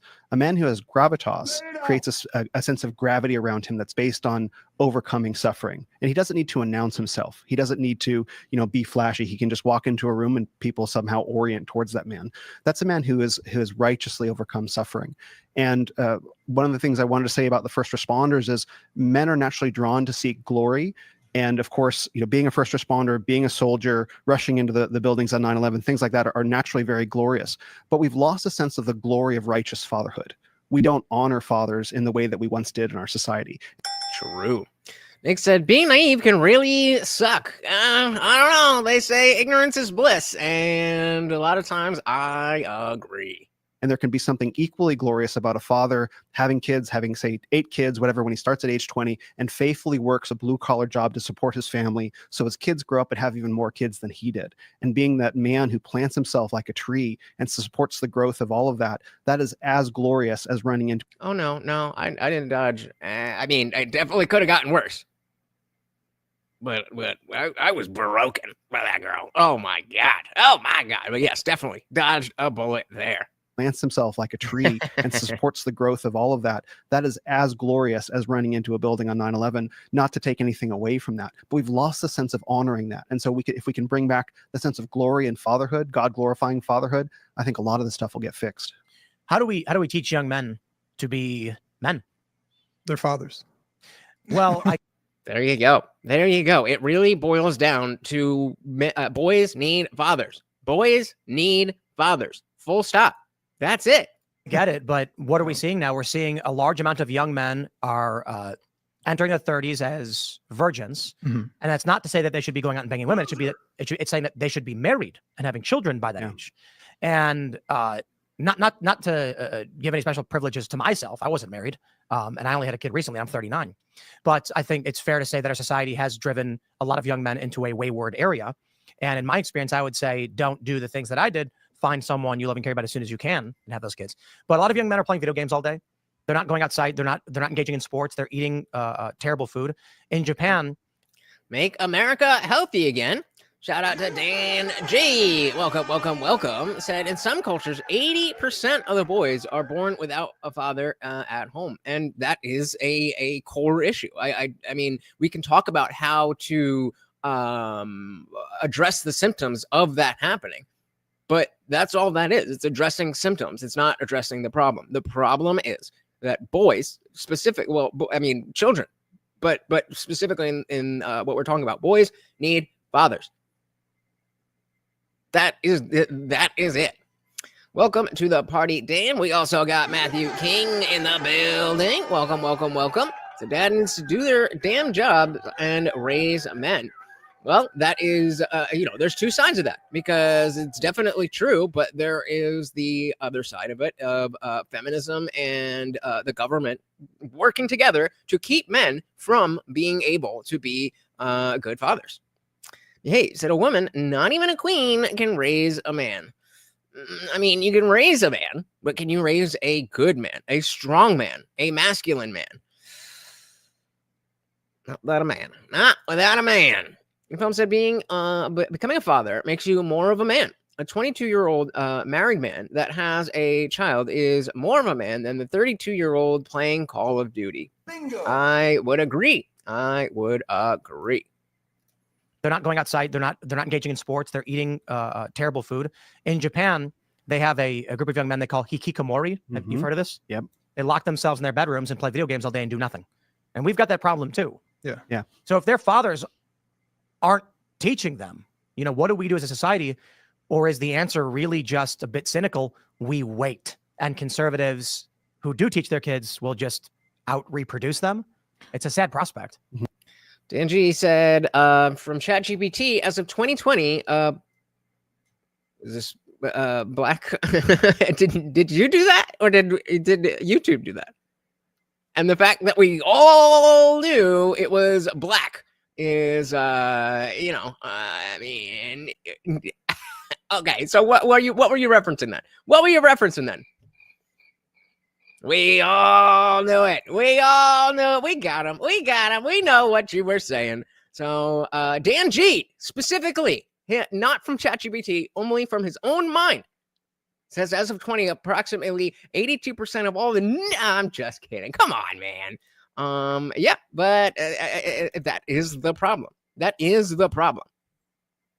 the whole point here. That is the problem. We all will say it. Who do teach their kids will just... Black is not a bad word, guys. I don't know if you know this, but black is not a bad word. Out-reproduce them? It's a sad prospect. Well, I think it's twofold. I say kind of quick fathers, but we need strong and willing fathers, right? I think we have a lot of avoidant men that exist. We also have a lot of weak men who let the mothers take over the role of the father as well, even if they're in the household. So they cave. So there definitely is that part of it, and I think that is another problem with the Manosphere style content, is that it doesn't focus as much on that. We definitely had shout out to Kevin Samuels, who absolutely focused on men and that you need to be a good man, masculine man, and all that stuff. But with the later iterations, again using Fresh and Fit, it just is all about, well, that's her problem. It's her fault. It's all the woman. It's all the singular woman in front of you, and every societal problem is women in general. And that's not helpful, because that's the same thing as feminism in reverse. Even they allow the child to do the thing that they want to do, right? Because, well, it's a lot easier to just make my child my friend and just give them the thing that they want, but it's not the thing that they need. They need to get up and get off the couch and go get a job. They need to learn these things. They need to have responsibility. They need to learn to sacrifice. So I do think that the fathers, it's not just enough for them to be there. Let's get Morty some treats. Yeah, let's get Morty some treats. It's not just enough for them to go to work. They have to be actively involved in their child's life. And I would venture to say that that young man that went from the age of 17 into their mid-20s, stuck at home playing video games, is a young man who is depressed, right? Yep. I play video games. We all play video games. That's fine. But there's a balance in life, right? You play video games outside of the responsibilities and the duties that you have as a young man, right? It's to supplement. It's to take, some sort of distraction. I view video games as, I'll put it this way. If I could skateboard every single day for 8 hours, I would, but your body breaks down. You have to rest. You can't, right. So you need days off. Well, then on a day that I can't, because I'm it's a rest day, what do I do to rest and then put my mind in a different space? Video games are for when you have no choice but to slow down and rest. Otherwise, you're going to burn yourself out. Not something you should be doing 24/7, where instead you burn yourself out on video games. Correct. To be fair, though, I have respect for pro gamers who create an entertaining job for people and work really hard at their craft and take care of themselves. That's totally fine. But for the people who are doing the issue I find with video games as opposed to any other sport is that if video games are not a sport, I do not care if there's competitions. I do not care. It is not a sport. We are not going there.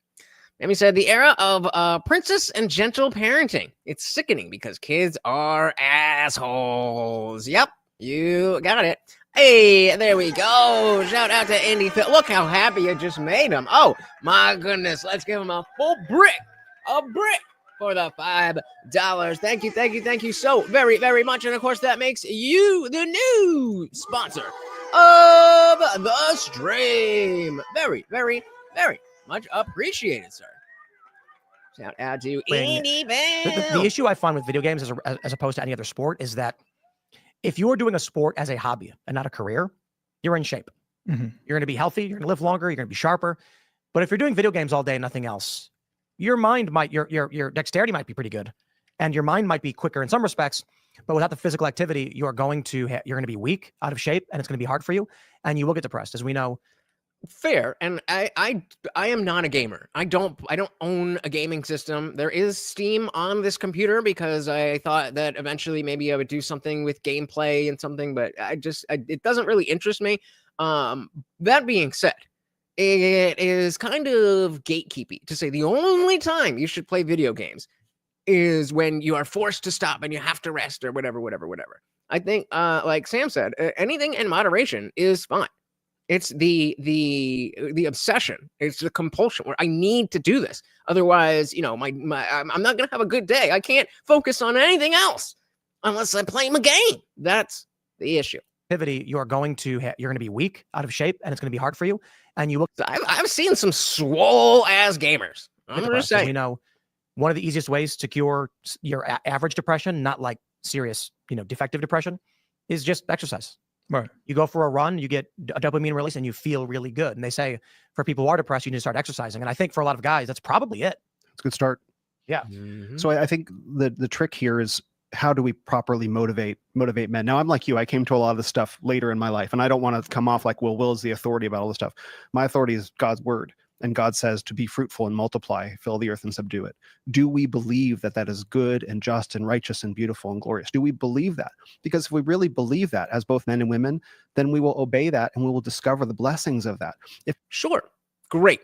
But if the reason that you believe it is because it is part of another belief that you have, and other people are not buying into that belief being a Christianity or religion or God or whatever you want to say, then that doesn't change the fact that we still need people to have those values. And so if you're just going to always come back to, you always have to come back to the Bible, to God, to church, it's not going to work. If it works for you, great. But there's just too many people that it does not apply to. Matthew said, that's how I would unwind after work and on days off in the winter. So my PS5 crashed last week. Now I'm sad. Damn PS5s. Who is she? What are you talking about, Willis?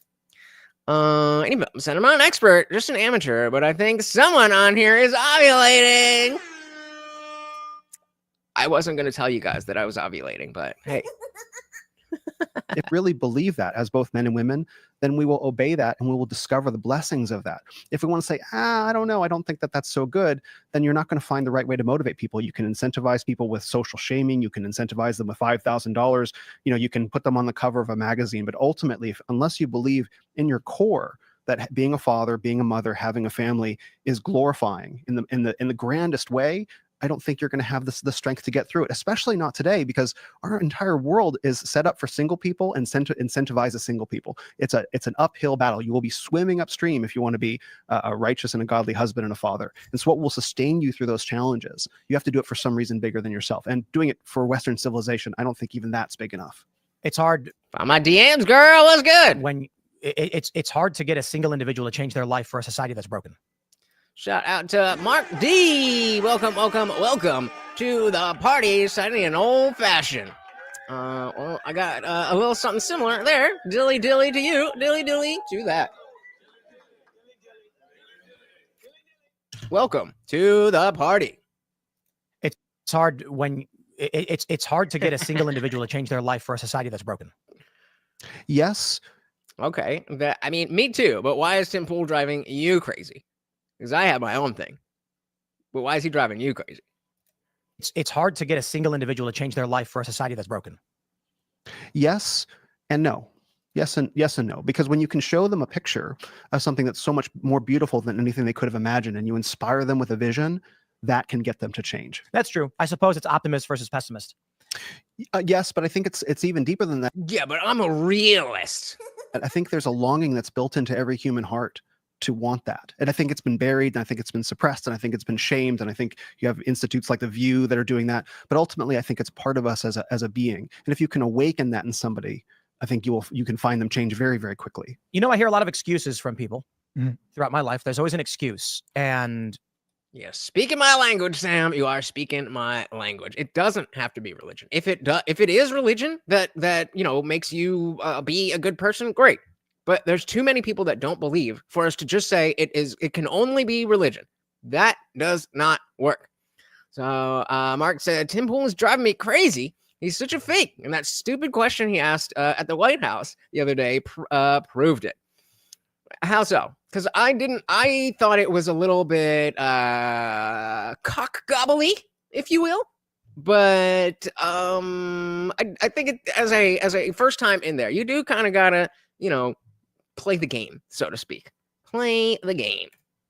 I hear a lot of excuses from people throughout my life. There's always an excuse. And my only thought to people is that if you will make an excuse for your failure, you will not succeed. Correct. Ooh, that's a good one. If you will make an excuse for your failure, you will not succeed. Well said. Shout out to Zippy, the assembly in the building. Welcome to the party. I think somebody just unliked the video when I said that I was an atheist. That's hilarious. Welcome to the party. My only thought to people is that if you will make an excuse for your failure, you will not succeed.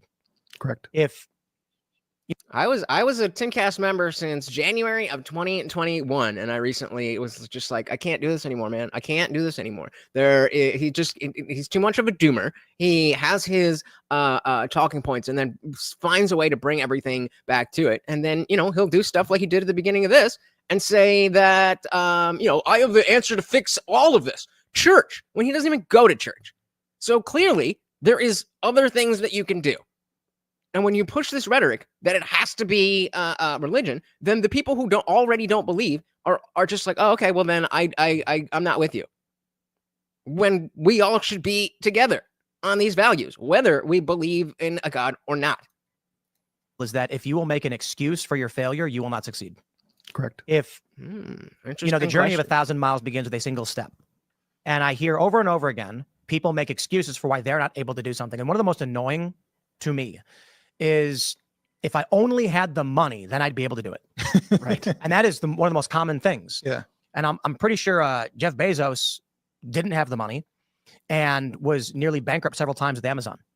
What he had was some kind of, I don't know, man, he's got a little gremlin inside him screaming work. So, his story is he got an idea. I think he borrowed money to start doing online book sales. And then it was doing really well, but his margins were thin, and he was struggling to afford his life. So he tried opening up to other products outside of books, and this brought them to the brink of bankruptcy. So they introduced, they got investment along the way. They were struggling to grow, and they were at the brink of bankruptcy. And I could be wrong about this. I was reading it, just a cursory thing. They introduced third-party marketplace on Amazon, meaning someone else's store could just sell through them. And then all of a sudden, all of a sudden they were profitable.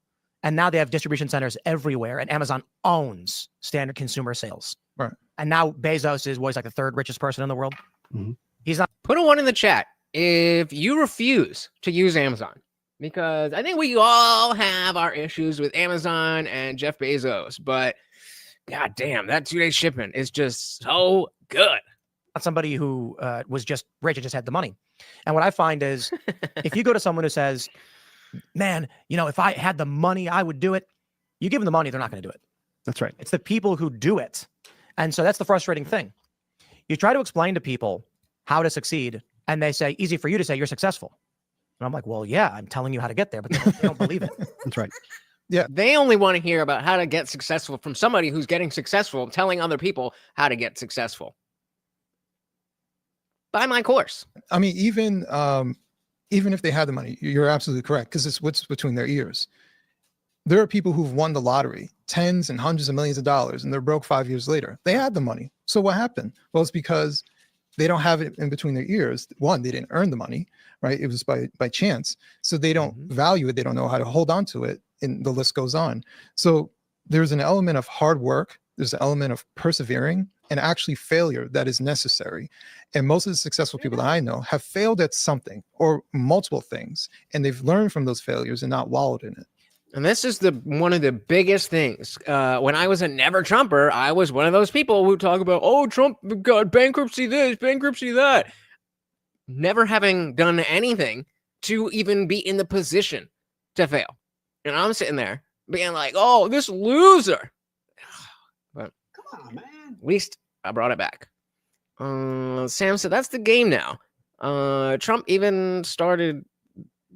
What? This is what these people don't get about Donald Trump. That's right. And it's because they're either emotionally blocked from understanding this. They say, I can't remember which prominent liberal said it recently, that Trump has bankrupted all of his businesses, they said. I told you. What did I tell you? Didn't I tell you? 'Cause I told you. And when did I tell you? A long time ago. It's just flat out not true. I think Trump's had 5 prominent bankruptcies out of 500 companies. They say things like, whatever happened to Trump Magazine or Trump Steaks or Trump Water? Those went under. No, actually, those are from his restaurants and his hotels. He makes those products internally for his hospitality. Right. You own a hotel, source your own beef, save money. They can't comprehend this. They either have Trump derangement syndrome, or they can't understand that actually bankruptcy isn't failure. And Trump Macaulay, are you here and you just left a comment under the video? probably failed more times than you can count. That's right. People who succeed view failure very differently than these people who are complaining about it. I suppose you can view rejection that way in any capacity, from a job or from a woman or a man. Guys who have successful relationships are probably like, oh yeah, I asked out like 50 women over the past couple of years, and those dates all went poorly, and they did most of them told me no, they weren't interested. The ones that did, they didn't work out, and then I found my wife. Yeah. Miss 100% of the shots that you do not take. Michael Scott quoting Wayne Gretzky. Then there are people who are like, you got rejected. That's the worst thing. You get rejected all the time. And it's like, well, yeah, 90% is going to be failure. But when you find your success, you will. I think a lot of people are scared of failure because they think you lose when you fail, as opposed to you become. There she is. Shout out to equality and deference because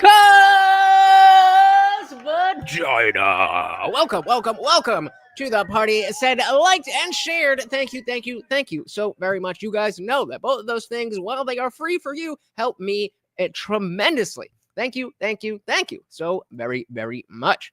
Well, I said concerning this video, men noticed women are evil. It's all men's fault.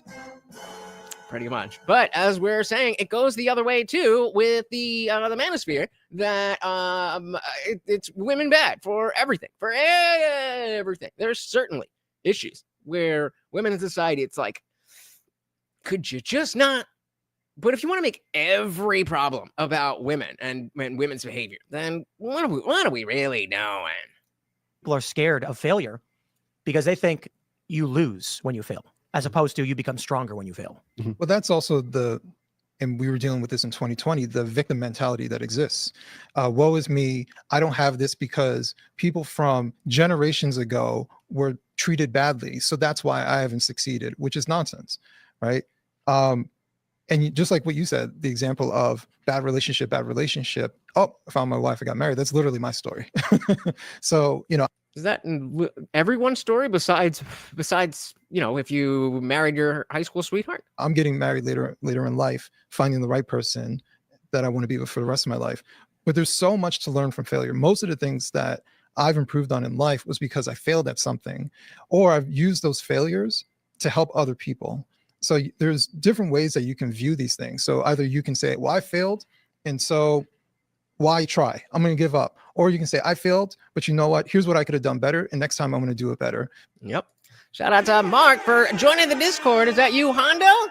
And to answer your question, yes, it is a lot of fun. We are in there 24/7 hanging out. And of course, if you are a member of this channel, you get the full access, including our after party. So yeah, enjoy yourself. Sam said, fail upwards if you know how. Yeah, right. I'm going to give up. Or you can say, I failed, but you know what? Here's what I could have done better, and next time I'm going to do it better. Becoming 100%, and I had at times in my life a victim mentality, admittingly.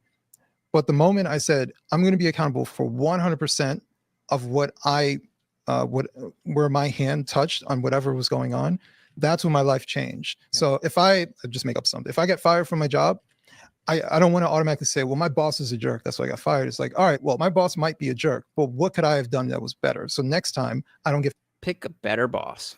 Fired from my job. You touched on something really important, which Mark says, well, this is my first time here. I've already found people that I agree with, so I look forward to engaging. There we go. Dilly dilly to you, Mark. You are in the right place, sir. You're in the right place if you are looking for people to have interesting conversations and authenticity. That's there too. Yeah, it's all about being able to come together. I put on this show and it's fun for us to hang out and watch and whatever. But the Discord is really where it's at. We're really building community, and not everyone in there is going to agree with you, but we are able to discuss things, and because we have the same goals for society, maybe not exactly the same goals, but we want what we think is best for society, we can navigate that much more easily than people who just want to win conversations and stuff like that. Quali said, Mark, just don't get engaged in the Discord. You can engage in the Discord, just don't get engaged. But hey, I would love for my Discord server to be where some people met, just like they're talking about. That would be, that would warm my heart. That would warm my heart. That was better. So next time I don't get fired from my job.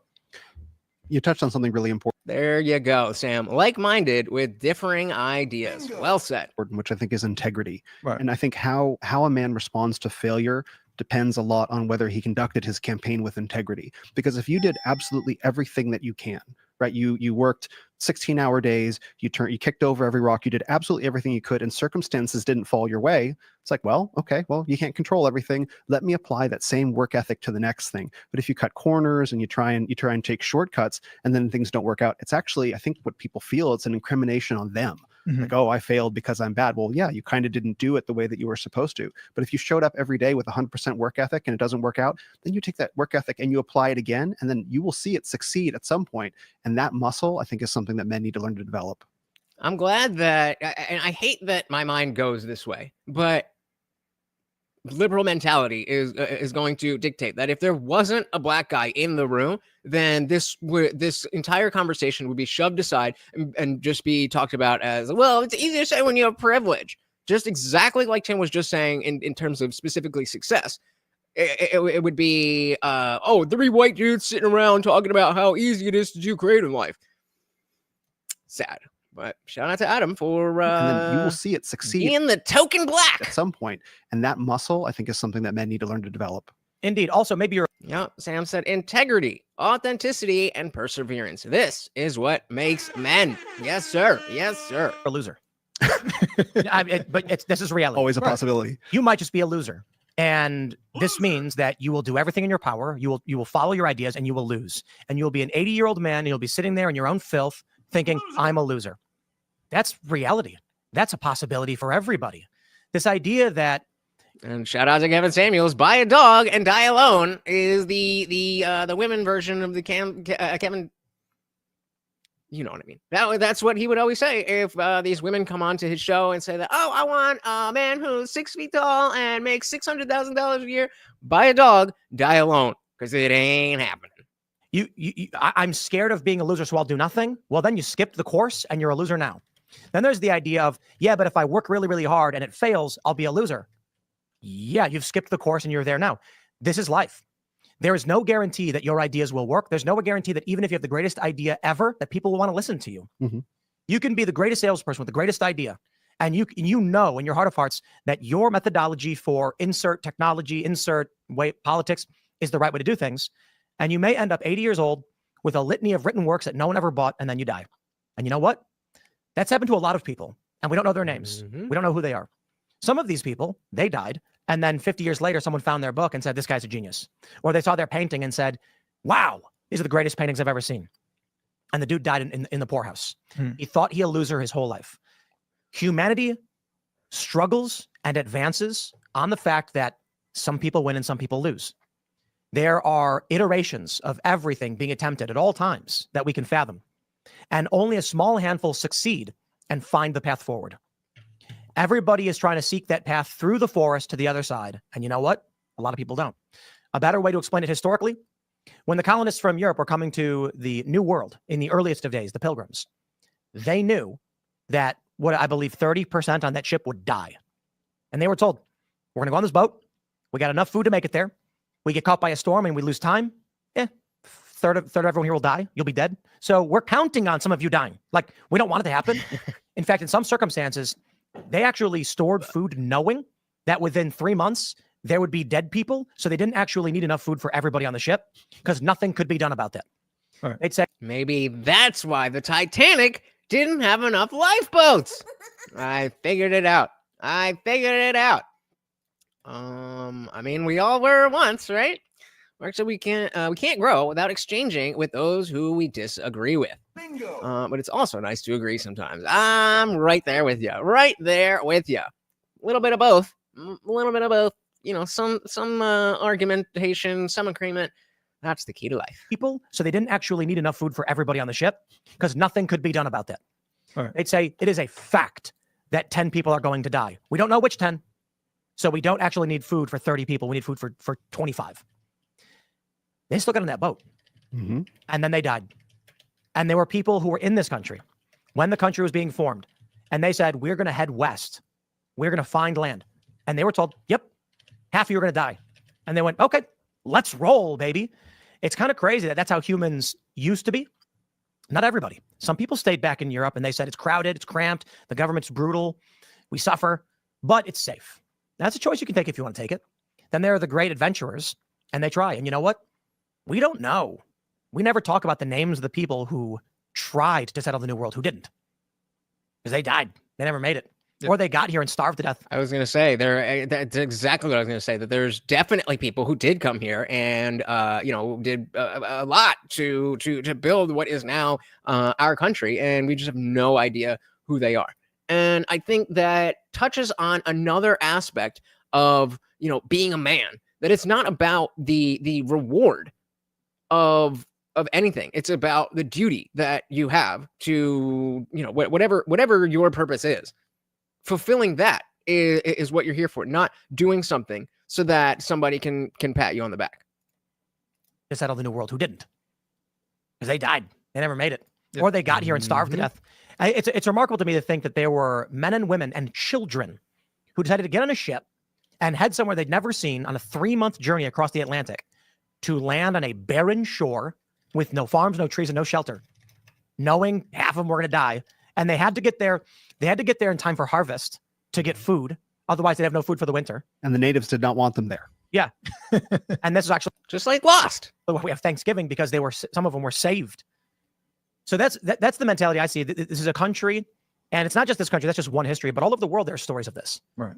So for these young people, men and women, I think the important lesson is you might be the person on the Mayflower who died. There's nothing wrong with that. I mean, we don't want you to die. We don't want that to be the case, but it is a reality of the world that if 100 people all set out on an adventure to try and solve some great problem, only a small handful are going to succeed. Well, and the important part of that is that, yes, it is okay if you're the person that nobody ever knows, if it is the case that you are satisfied with how you've spent your time here on Earth. Again, not the notion of being remembered in history. Yes, that would be really cool for anybody to be remembered in history like that. But the idea that you were someone who got up and got on that ship while other people stayed home, or you did make it to the New World and all that stuff. Whether some schmuck with long hair and a dog knows who you are 200 years later. Is that really that big of a deal? All set out on a 250 now. Adventure to try and solve some great problem. Only a small handful are going to succeed. Which one will you be? Maybe by no fault of your own. Let's say we're trying to chart a course, an effective path from Tennessee to Oregon. And 100 people go out on a journey. And there's one guy who's the bravest, he's the smartest, he's fit, he's wealthy, and everybody says he's going to make it. And then he decides to go on one river, which turns into a rapid, and through no fault of his own, lightning strikes a tree, it falls down and crushes him.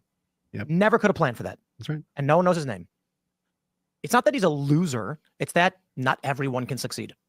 I think the question then is, we don't have to have Mayflower journeys anymore. In fact, what you see is a lot of these billionaires, like James Cameron goes to the bottom of the ocean, Jeff Bezos is going into space. All these billionaires are trying to, Elon Musk wants to go to Mars, right? I agree that that's not the same thing, but there are still areas of being a pioneer, and it's not going to be the physical journey of, getting on a ship and doing that. Yes, that's gone. But I think maybe bravery is not the same level, but the internal drive, I think, is the same. The same thing that we're talking about with those pioneers. I'm not saying it's exactly the same thought or mentality, but it's that same drive. So they're trying to recreate these kind of Mayflower-esque journeys. Maybe they're fool's errands, who knows? But what's the Mayflower-esque journey that a man can go on today? It's to be a father in a very real sense. Like, that is the ocean that you have to cross to establish that new world. That's what we're talking about here. How are we going to get from where we are now, with declining fertility, et cetera, to where we want to be? And the way that we do that is through the family. And that is the great adventure to go on. Maybe not every man is going to make it, but the commitment to the journey is what really matters. Yeah. Hey, shout out to Kelly Green. Welcome. So I enjoy that you're willing to talk to retarded lefties when it's nice to stream without them. Agreed. Welcome. And I think throughout many of these examples, we're talking about people who are willing to make their purpose about sacrificing for something more than themselves. And I think that is a really, really big part. So why would they willingly risk their lives to either help somebody else or to have this hypothetical, maybe in the future, we discover something. Why would they do that? It's because, well, the sacrifice is greater than me. And I think that is something that, if I'm to speak like in the Christian faith, right, is to sacrifice for someone that is greater than yourself, the higher authority. But it's this constant element of sacrifice and love, including sacrifice. And our relationships have devolved. And we are not talking about love. We're talking about finding a girlfriend. We're not talking about sacrificing for someone. That element of sacrifice is missing. And when it's missing, when you get into that relationship, it's also going to be missing when you try to raise that child. Shout out to George with a G. Welcome, welcome, welcome to the party. Said aloha. I enjoy your content. Very thought-provoking. Well, dilly to you. Thank you so very, very much. Very, very much appreciated. Guys, if you are new here, make sure you are subscribed because I am live every Monday. Well, every Monday, Wednesday, Friday, 8 p.m. Eastern. I am live. And sometimes whenever I feel like it, I just did a stream last night. And I'm trying to drop videos, not every day, almost every day. So make sure you subscribe and ring the bell because you're going to miss some shit. You know how YouTube be. And when it's missing, when you get into that relationship, it's also going to be missing when you try to raise that child. If you've just lived your life just to do the thing that you've only wanted to do and for nobody else, you've lived an ultimate selfish lifestyle. You don't have the muscle of sacrificing for anything. And now you have a child that enters this world. Are you going to give up yourself for someone else? That's a really hard thing for a lot of people. And many of them don't do it, or they act like they're doing it, but they make excuses for the certain moments to do the thing they actually want to do. And so I think we could all agree that Christianity is a great blueprint as to how you should run a family, including the child rearing. But if that is the only source that we can point to, and we know that many people don't believe in it, then it's not a matter of whether people want to be good parents or they want to make excuses or this or that or the other. The message is just not going to land.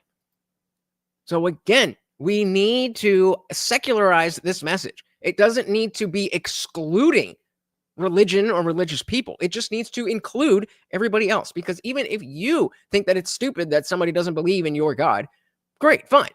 That doesn't change the fact that you still want them to behave in the way that we all want them to behave. That's what culture is. And it can't be tied to something that people don't believe in. Mm-hmm. Yeah, I mean, I agree with you, Sam. Said I think people have no other way to reference it, and that is the problem. That is the problem. And so it is, within the confines of a particular conversation. I'm not going to get mad at the fact that people are using religious language in a political context, but zooming out. Because of the fact that we don't have another way to reference it, we need to discuss that and figure out what is that way to reference it. What is the group of values that we want to put as the ideology? What do we call that ideology? I've been talking about the American identity, something with community, meritocracy, capitalism, family, the nuclear family, all this stuff. It just needs to be something people can buy into. Excuses for the certain moments to do the thing they actually want to do. Mm-hmm. Yeah, I mean, pleasure seeking is so easy right now.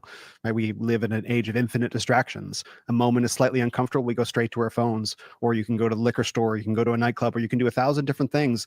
The notion of pouring ourselves into something larger than us that is a lifelong commitment is, a lot of people are scared. We have people who have jobs for 2 years and they change to a new place, they move to a new town. Everything is set up for impermanence, but a child is permanent, right? And so that people are scared of that. We've been talking about this quite a bit as well, but technology, I've been talking about AI quite a bit. I don't think people truly understand how devastating AI is going to be very rapidly, but technology in general is reshaping everything. So as we mentioned with video games, what we're seeing is technology is chasing after self-gratification. And so for a lot of young people, they are being offered up the means to trigger the dopamine release in their brain in absurd ways. Video games obviously is a big one, but also porn and other distractions. You have an endless stream of entertaining content that pulls you away from the real world and tells you to sit at home, stay on your couch, and binge. Used to be I mean, don't get me wrong. I love me a good binge. But it has to be in moderation. You have to have things that, again, that drive, something that fills you with the desire to accomplish. That is kind of all there is. Shout out to Hurricane Chris. Welcome to the party. Very good to see ya. We're just talking about fertility and the destruction of the American family. Welcome. Pulls you away from the real world and tells you to sit at home, stay on your couch, and binge. Used to be, well, we had 3 channels, and there were a handful of shows, and they came out with an episode once a week. So there's no binging. It was, if you liked the show, you watched it, and if you didn't, you didn't. So you'd come home from work and you watch TV with the family, maybe. Even then, it was getting a little bad. Now, I mean, how many streaming services are there? You got it. I definitely did not watch the entire 10 episodes of a 5th season of You that I wasn't that into in one day. That definitely did not happen. Apple, you got Prime, you've got Paramount, Disney, you've got Max. What else? Oh, that's a whole other can of worms there, but in too many markets, that is absolutely the case. You've got Paramount, Disney, you've got Max. What else? What am I missing? I'm missing a bunch. Hulu. Oh yeah, Hulu Disney Plus. Yeah, I mentioned Disney. Yeah. So Hulu and did I say Netflix? Probably. Yeah. There's We get it. The streaming service. too many shows. There's lots of them. You know, I mean, and now with the AI revolution coming, you will be able to just AI generate new shows. It will be an endless stream of hypnotizing, draining content that pulls you away from the real world. Yep. Once again, I guess I could just say self-correcting problem. It is most likely that Christian conservatives, due to internal moral faith-based reasons, will avoid these things. Mm-hmm. And your average urban liberal or even a moderate conservative will walk right into it. And then what? Okay, fine, Tim. But then what do you do in the meantime? What do you do while there is 3 generations of liberal-minded people on this earth? What you're talking about is something that you're not really going to be here, if it comes true. You're not going to really be here to experience it. So, okay, sure. Maybe it's a self-correcting problem. But if we're talking over the span of decades, then that's not really an answer to anything. Who watched TV with their parents? What? Watched TV with my parents? Gee, Mom, check out how well. I mean, you know, maybe not watching that stuff. Or even a moderate conservative will walk right into it. And then what? After a certain period of time, they just don't exist anymore. The product becomes... Hey, shout out to Chris Hurricane also joining the Discord. There you go. It becomes an untenable product because conservatives don't want it. Well, the part about all of this that worries me is the isolation. You know, solitary confinement is often described as torture, right? But now we're trying to entertain people while they're torturing themselves. You know, human connection, Trying to entertain people while they're torturing themselves. That's a bar. Trying to entertain people while they're torturing themselves. You know, human connection, we are relational creatures. And avoiding relationships in person. That's what I'm saying, Nick. That's what I'm saying. And it doesn't even have to be the conservative atheists. We all want liberal atheists to behave like, you know, the average Christian conservative. Again, I'm saying that because we don't have a better way to say it, which is my goal, to find a better way to say it. But the point is, we all want people to behave that way. We all want people to value community and family and tradition and all these things that are present in Christianity, but are not exclusive to Christianity or religion, for that matter.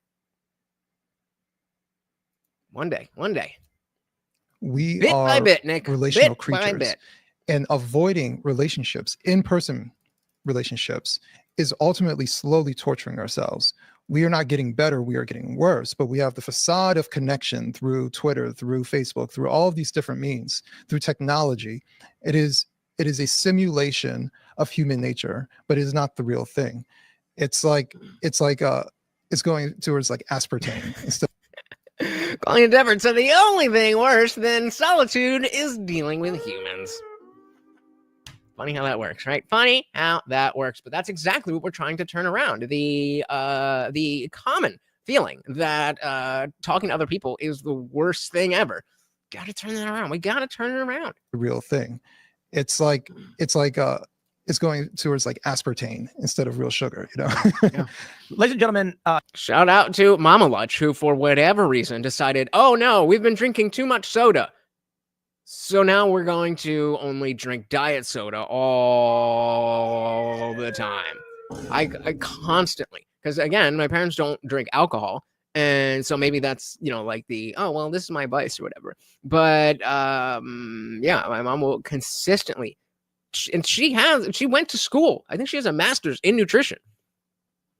Now, I don't know when aspartame came out or was started being widely used, but I don't think you need a degree to realize that regular cane sugar, or at least high fructose corn syrup, is bit better than aspartame. Matthew said, we have never been more connected and more alone at the same time. Make it make sense. Yeah, that's technology for you. Samson, I did 4 months in solitary. God damn, that is a long time. Talk with almost anyone by yourself. Yep. Kelly said, aspartame is from fecal matter from bacteria. What? I'm going to tell my mom that. Maybe that will be enough. Maybe that will be enough. Guys, we are coming up on the 2-hour mark. If you would like to keep the party raging, you know how to do it. Just real quick, this has been the noon hour for the Rumble Morning lineup, and we're going to be sending you guys to go check out Jeremy. Yeah, no, we're not listening. So we appreciate all you guys be forced to adopt. Mm-hmm. So one of the issues that I think is we will be forced to adopt Neuralink technology, and I like me some cheese, so maybe that's not the best AI technology. The same way we're forced to adopt cell phones. Yeah. A company will start using the service because it's easier, and then you will resist buying it. We talked about this last night with Neuralink, for instance. AI is going to allow us to rapidly advance technologies, map out new inventions, and we'll come to the point where you will put on the Neuralink headset, connect to your brain, and then it will input into your brain the sensation of being in an office, and you will instantly experience like a virtual reality that's indistinguishable. But now we can all sit here and say, I don't want it. I prefer the real world. But what happens then when your company gets a call? You know, you get a sales rep who says, oh, much better. Hey, there's a company that wants to, buy, a large amount of product from your company. They're wondering if they can hop on a Neuralink with you. And you go, I don't have Neuralink, and I don't do that. So that's the only way they do calls. They want to meet you face to face in the neural space. And you go, well, I don't do that. And they say, okay, deal's off. Okay. Then some young guy goes, I'll take a deal. I got a new company. I just started it, and we'll take a Neuralink with anybody. Puts the headset on, goes to them, $100,000 contract. Your company loses it, their company gets it. So you may still resist, but then your company goes out of business and is easily replaced by the company that then goes to your employees and says, guys, the job in the manufacturing space still exists, but you've got to use Neuralink if you want to work here. I think that's fucking terrifying. Because the thing is that so many, anything like that, whether it's Neuralink or anything in that realm of technology, eventually we're going to get to a place where enough people are willing to adopt something that could be, squirrely, and it will be easy to say you can't work here unless you have this thing, in the same exact way they did with the COVID jab. Where it's like, oh, you just can't come here. And we can say that because we can afford to keep all the purebloods out. It's going to happen with technology, too. That there are a couple examples that can provide some hope for why that might not be the case. I mean, we look at the failure of the vaccine mandates to have the impact that they intended it to. That ultimately failed because a significant percentage of Americans, many of them Christian conservatives, said, yeah, no, I'm not doing that. I think that we're also talking about Christian conservative families being more prolific in their children than more liberals. And so I think as a mathematical question, we could say like they are likely to say like, no, we have a theology of the body that says I'm not going to place anything inside my body that's controlled by someone else's technology. They can iterate on the language of that, but they'll say like, no, I'm not going to do that. And I think ultimately people will find, and we see this kind of today, and I don't mean to sound Pollyannish about it. I don't think it's going to be an easy fight by any stretch, but I think people will ultimately rebel against the pragmatism that says if I need to put a device inside my brain that's sending signals into my, doesn't need to go in your brain or like on my head. I mean, ultimately I don't know, man. I disagree. I think too many people. I think there would definitely be a cohort of people who are gonna be like, hell no, I don't trust that. But the convenience that it will offer is just going to be too much for people. And this ties to what we were just saying about Amazon. That we know Amazon is bad for society, but most of us, I didn't see any ones in the chat that boycott Amazon because it's just too much convenience. Sam said, it's my belief that if the book of Revelations is true, then the name is number, not the other way around. Fair enough. Like that's the push, right? The push is like where we're going to go from phones to wristbound devices to something, a chip in the wrist, and yeah, they're gonna slowly I don't work think. on. Yeah, quality. Shout out to the Amish. How do you? Let's make a poll. How do you think the Amish will fare in the post-AI world when AI and Neuralink has taken over? Do you think the Amish are going to be able to maintain what they have, or is it going to destroy them? From phones to Make that a poll. wristbound devices to something, a chip in the wrist, and yeah, they're gonna slowly I don't work think they'll on this. ever do surgery, but a headset. Maybe. I mean, I think the real question is, do you know, the question about Neuralink is not what's coming out of my mind, the question is what's being put into it and coming from where, right? So the question is not like I'm having information, like some 3D or 4D, whatever vision implanted in my mind. What else is going in on the brain waves, right? Right, that you don't know about. That you don't know Quality said the Amish will endure. Let's see what you guys think. about. And that's the real worry. And I think people, That's true for cell phones right now, though. Exactly. I forget who was it? It might have been Elon, but I don't remember who it was. But fuck. Anyway, it was somebody that it said we are already cyborgs. We are already cyborgs. Most of y'all are older than me, so you definitely remember the days when you had phone numbers in your head. Now you've outsourced that, and all of that information is no longer in your brain. It's in your phone. That is the very first step, and you don't even need a smartphone for that. But, I don't have to tell you how ubiquitous technology and smartphones have become. We are already part cyborg. it's not something that's like physically connected. I can put my phone in my bag, right? And I can still have a conversation. How many people, what percentage of people actually have a smart watch as well? So maybe not exactly that, but we're getting smaller and smaller and smaller and smaller, more granular ways to separate, or rather, how am I trying to say this? But like, it's less and less ways to divide ourselves or remove ourselves from the proximity of the device.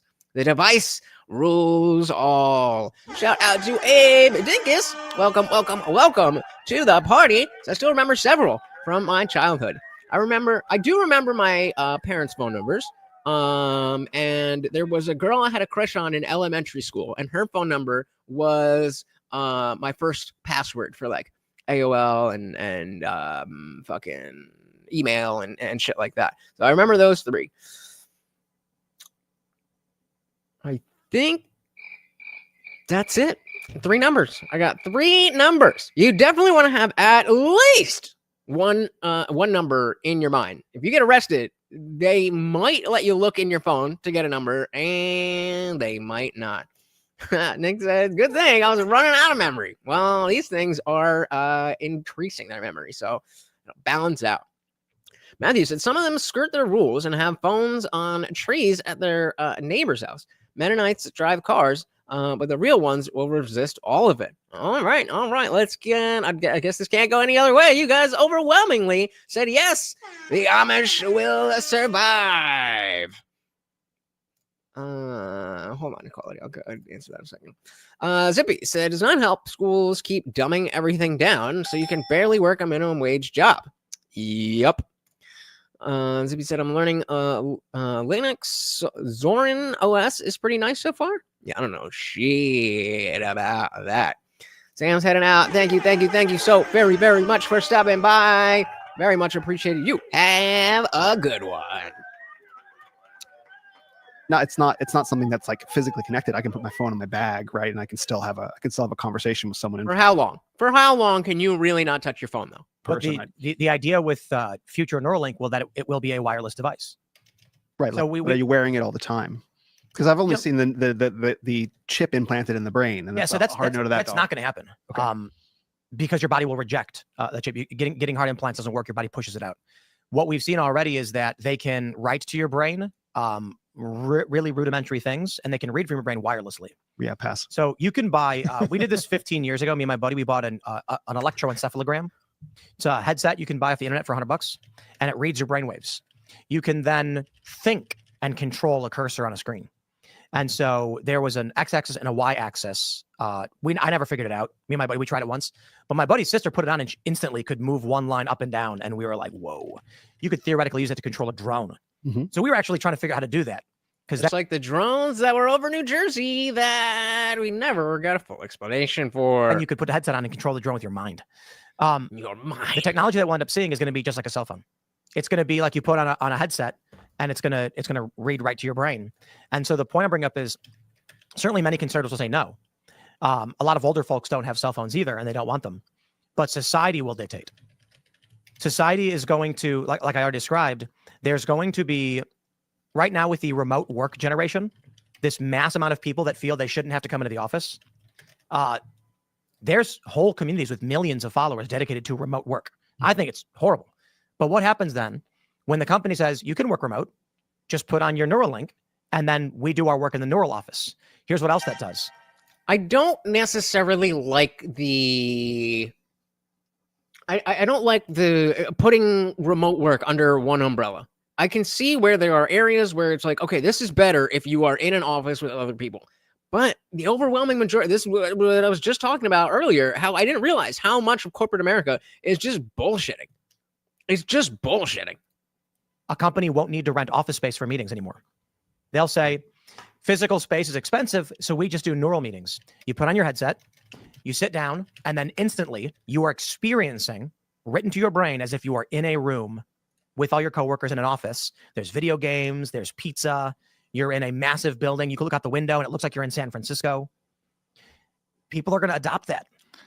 That almost reminds me of the movie Surrogates. I don't know. Right. Yeah, of course. Surrogates. Which one? Surrogates. That was Surrogates. That one was not Ben. Yeah, Bruce Willis. Okay. What? Just give me the fucking over. Where is it?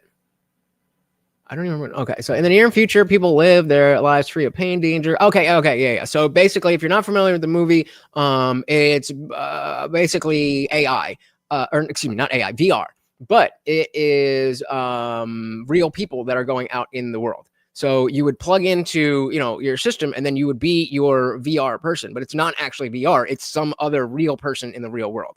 So you could go shopping as that person. And just using that as an example, but yeah, wild movie indeed. Did we say Ghost in the Shell standalone complex? What? Matthew said every meeting could have been an email, every email could have been a phone call, and every phone call could have been a text. You can't tell me that people need to be in the office to text each other. I don't make no sense. That almost reminds me of the movie Surrogates. I don't know. Right. Yeah, of course. Like, people were transmitting their thoughts into a robot body to live their lives for them. Like Avatar. As much, yes. As much as you're saying that, part of me wants to be like, I'm naturally optimistic, but I'm kind of with you. I think we're obsessed with convenience. And I say this as someone who's worked in IT. I like technology. I work with it, but I'm also scared of it. Because I've worked with it, and I understand how humans, especially in a prosperous society like ours, we want the next great thing. We want the next thing that makes it a little bit easier. The getting up to go and touch the TV to change the channel gets replaced with the remote, gets replaced with your cell phone. Like everything just it's replaced with not even looking at the TV because you're looking at your phone. Right. Now you can talk to your TV. Yeah. Like it's just the level of constant convenience constantly increasing that and finding the next thing. And obviously there's a profit model based on new technologies and things like that. I think you're probably right, Tim. I think we're going to go in that direction. And I do think that there are more people who are going to adapt to it, and the people who don't adapt to it will die off. Yep. And then AI. Yeah. And one hypothesis we had the other day, people will have nothing to do at all. And they will plug themselves into neural spaces to simulate hardship. We go to so we go to the gym. Why do we go to the gym? Because humans need struggle. Yeah. Right. We have to, if humans evolved imagine this earth was just, there were cheeseburgers manifesting out of thin air, and they'd sit there for a minute, disappear, but then manifest again. And if you ate it, you got the nutrients of the cheeseburger or whatever perfect food. Humans would be doughy and would never work out. Let's feed But Morty humans and needed to farm keep the and work party hard raging. and struggle to survive. And now that we've made life easier, if we don't do those things, we actually get sick. We need exercise. We have to constantly be working. So we simulate the struggles of survival to maintain our bodies. What happens when AI rolls out with these neural Well, not if you got that farm strength, but everybody else. spaces? AI has taken over every job. Humans have infinite food and have no reason to do anything. We're going to put ourselves into fake universes to simulate hardship because we need the conflict to survive. I think I call he goes, yeah, Tim looks like he goes to the gym. I mean, he skateboards. I used to skateboard all day, and I still look damn near exactly like this with shorter hair and plugs in my ears. I'm trying to think about this in theological categories, and I'm thinking that if we're willing to sacrifice our humanity for the efficiency of the machine, which is now what's driving the state and the marketplace, if we're willing to say, you know what, efficiency, pragmatism, all of these things are worth more than the experience of humanity, whether it be physical hardship in the world, face-to-face meetings, the ability to talk person to person. If we're willing to make that sacrifice and saying, you know what, an individual human life, not a big deal, we have to really sacrifice for the good of the marketplace, I don't think that that's ultimately a sustainable equation. I don't think so. I think something in us will rebel from it, and I think we need a reevaluation of the individual worth of a human life. Humans are made in the image of God, and if we Yeah, you had me. You had me for a minute. But yeah, I don't have a problem with the renewed interest in the value of a human life if you get it through religion. Just it doesn't need to be through God. we need a reevaluation of the individual worth of a human life. There we go. Now we agree. Humans are made in the image of God. And if we really believe that, then we would say, then there's something very good about creation, about this, about the dirt, about the sky. And I don't know that God said there's anything very good about the virtual reality world that is driven by the machine God. And so Well, that's because he didn't know about it. I think if we can start thinking in those terms, like, no, there is something very good about this, we can say, yes, technology has its place. And I don't mean to push it out entirely. Technology has been an enormous blessing, and that's part of why we don't have to do these Mayflower journeys anymore. But the right ordering of it in terms of how we conduct our lives is very important to think that way. It's too easy to fall into, well, I just want to do it for convenience sake instead of evaluating the morality of it, the theology of it. And that I think we really need. And to the Christian conservative point, having children, discipling their kids that your body is good. Shout out to the disciples. Become a The member. earth is good. And I think that can be a bulwark against a lot of this. At least I pray it will be. Have you guys seen the Elsa Gate stuff that's come back? No. Do you know Frozen? it's derivative of Frozen? I know the original Elsa Gate stuff. Have you heard of Elsa Gate? We're on, have, we're on I the third iteration of this scandal. And it went away for several years. The first was that on YouTube, these videos would pop up that were half an hour long with no talking. Oh, And it was someone dressed like Elsa, Spider-Man, and the Joker running around engaging in shenanigans. They were inane, weird gag videos. People started to notice that all these videos were going viral, getting hundreds of millions of views. And then other prominent YouTubers started making some of these. I think even Ethan Klein made one of these videos. For real. Because they're like, hey, man, this is what the people want. And I'm here to make videos that get views. And YouTube panicked. Talk about audience capture. God damn. It was like, oh, crap. So they started demonetizing some of these videos. We then got Elsa Gate 2, which is when people started using Electric Boogaloo. computers to auto-generate creepy videos of like Hitler dressed in it with a woman's body doing Tai Chi. I'm not even a joke. With the Incredible Hulk, while some Indian people sang the Finger Family Nursery Rhyme. So this emerged. We're gonna have to do a side quest here. I mean, what the fuck did he just say? Okay, so, well, let's just start with Elsa Gate 2.0. So we got there. 3.0. We got 3.0 from months ago. Okay, so it is 3.0. All right, what are we talking about here? Shout out to It's no Ramundo. secret that YouTube is and always has been an unsafe place for children Of course, we are going to hit the like button, because why would you watch a YouTube video and not hit the like button? to roam. Many of you are likely familiar with Elsagate, the controversy revolving around weird and inappropriate YouTube videos using characters like Elsa and Spider-Man in compromising positions, violent scenarios, and oddly persistent amounts of fantastic material. Elsagate is very well known, and that's for a reason. After a while, the mainstream media caught onto the story and started covering it, leading to awful press for YouTube. This led the company to address the issue, purging thousands of channels and establishing new restrictions around children's content. This worked, but only for a limited time, as Elsagate evolved and transformed. Instead of using generally popular characters like princesses and superheroes, the new iteration of Elsagate uses whatever characters are popular with children on the internet. Some of these videos are animated, some are live action, and some are a mix between the two. This new I am so glad I do not have to deal with this. I am so wow. I absolutely want kids, but I'm glad I don't have to worry about this. new version of Elsagate has splintered off into its own new subgenres, some more graphic than the others. But here's the thing. In the past, Elsagate has been restricted to the confines of budget. It was pretty much either cheap animation or live action videos. But in the age of AI, whatever sick prompt you can think of can become a visual reality within seconds. So join me as we take a look at Elsagate 3.0. Dun dun dun. On January Oh wait, I have a button for that.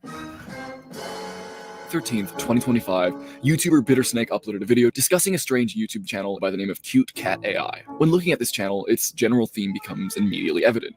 The vast majority of the thumbnails depict a cat in a horribly gory state, often depicting their stomachs cracked open with guts and blood spilling out of them. You may What think the this is just fuck? clickbait.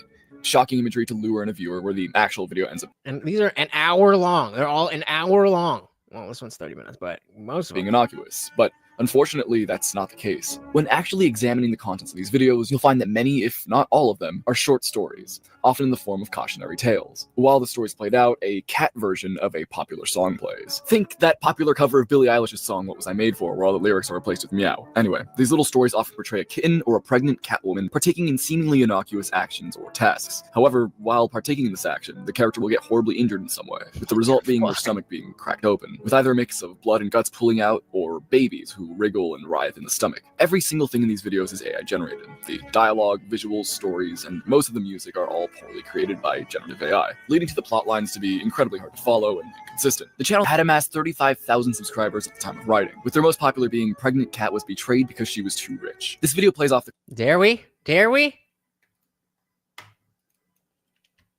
Pregnant cat.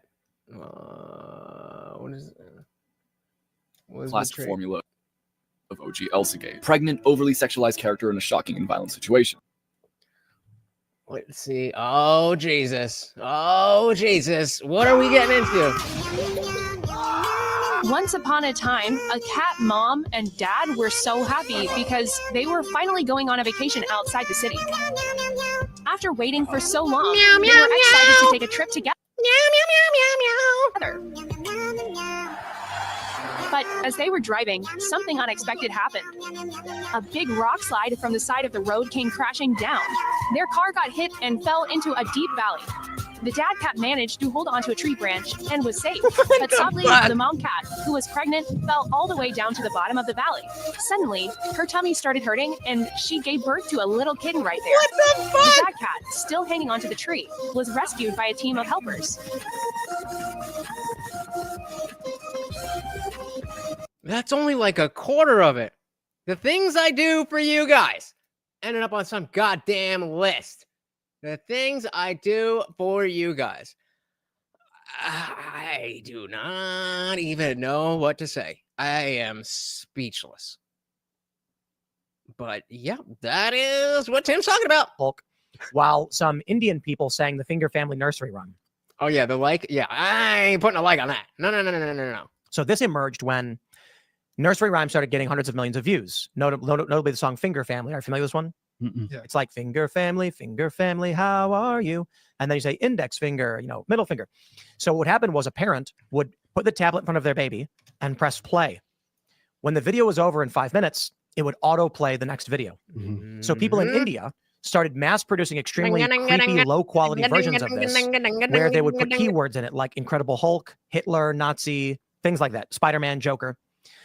Then the thumbnails that started getting the most clicks, they'd use computers to basically track which videos get the most. It started transforming into thumbnails of children eating feces, drinking out of urinals, cutting each other, stabbing each other. Thumbnails. The thumbnail images for the videos themselves.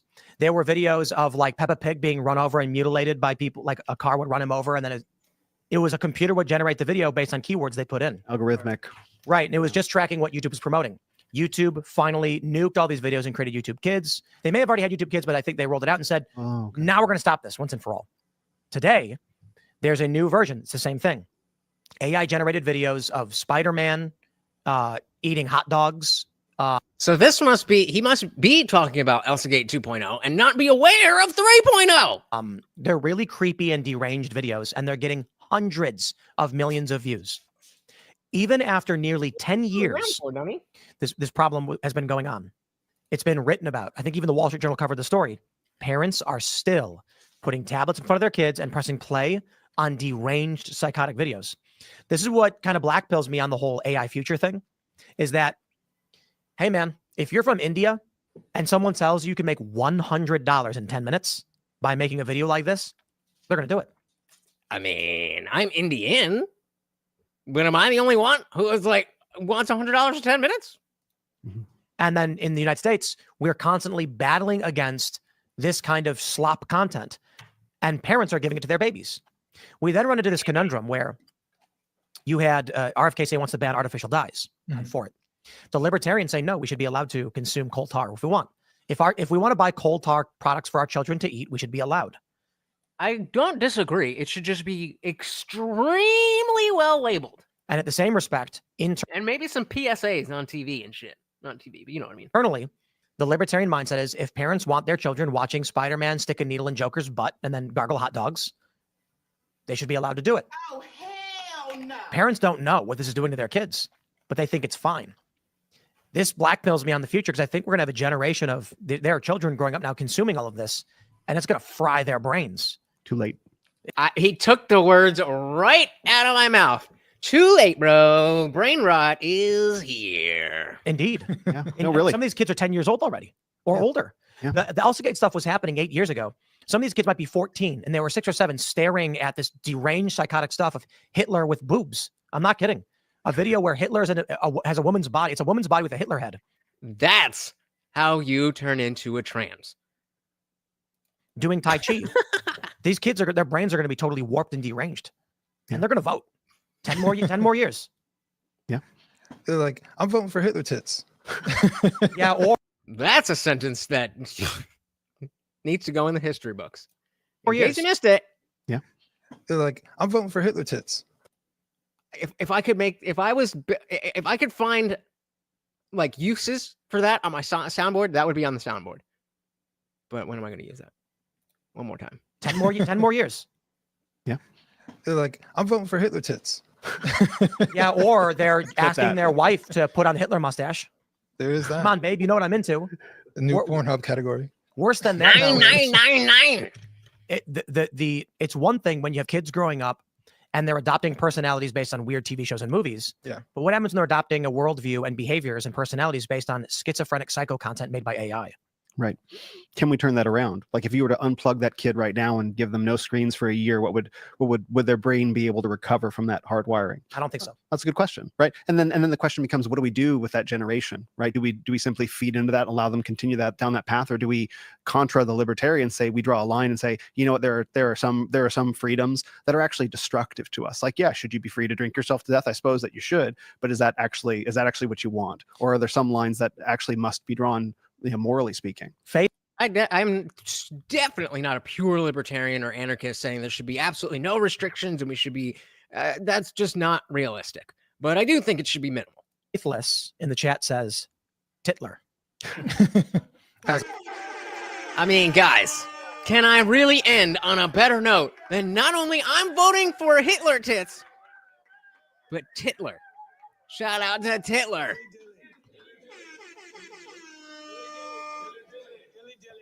Guys, thank you so very, very much for hanging out. Big shout out to our sponsor, IndieFilm. Very, very, very Much appreciated. I think that the discussion surrounding what is essentially what's going to take the place of the red pill manosphere, that is on the table. And exactly as we were discussing with the Dave Smith and Douglas Murray debate and just the larger conversation of experts and all of that shit.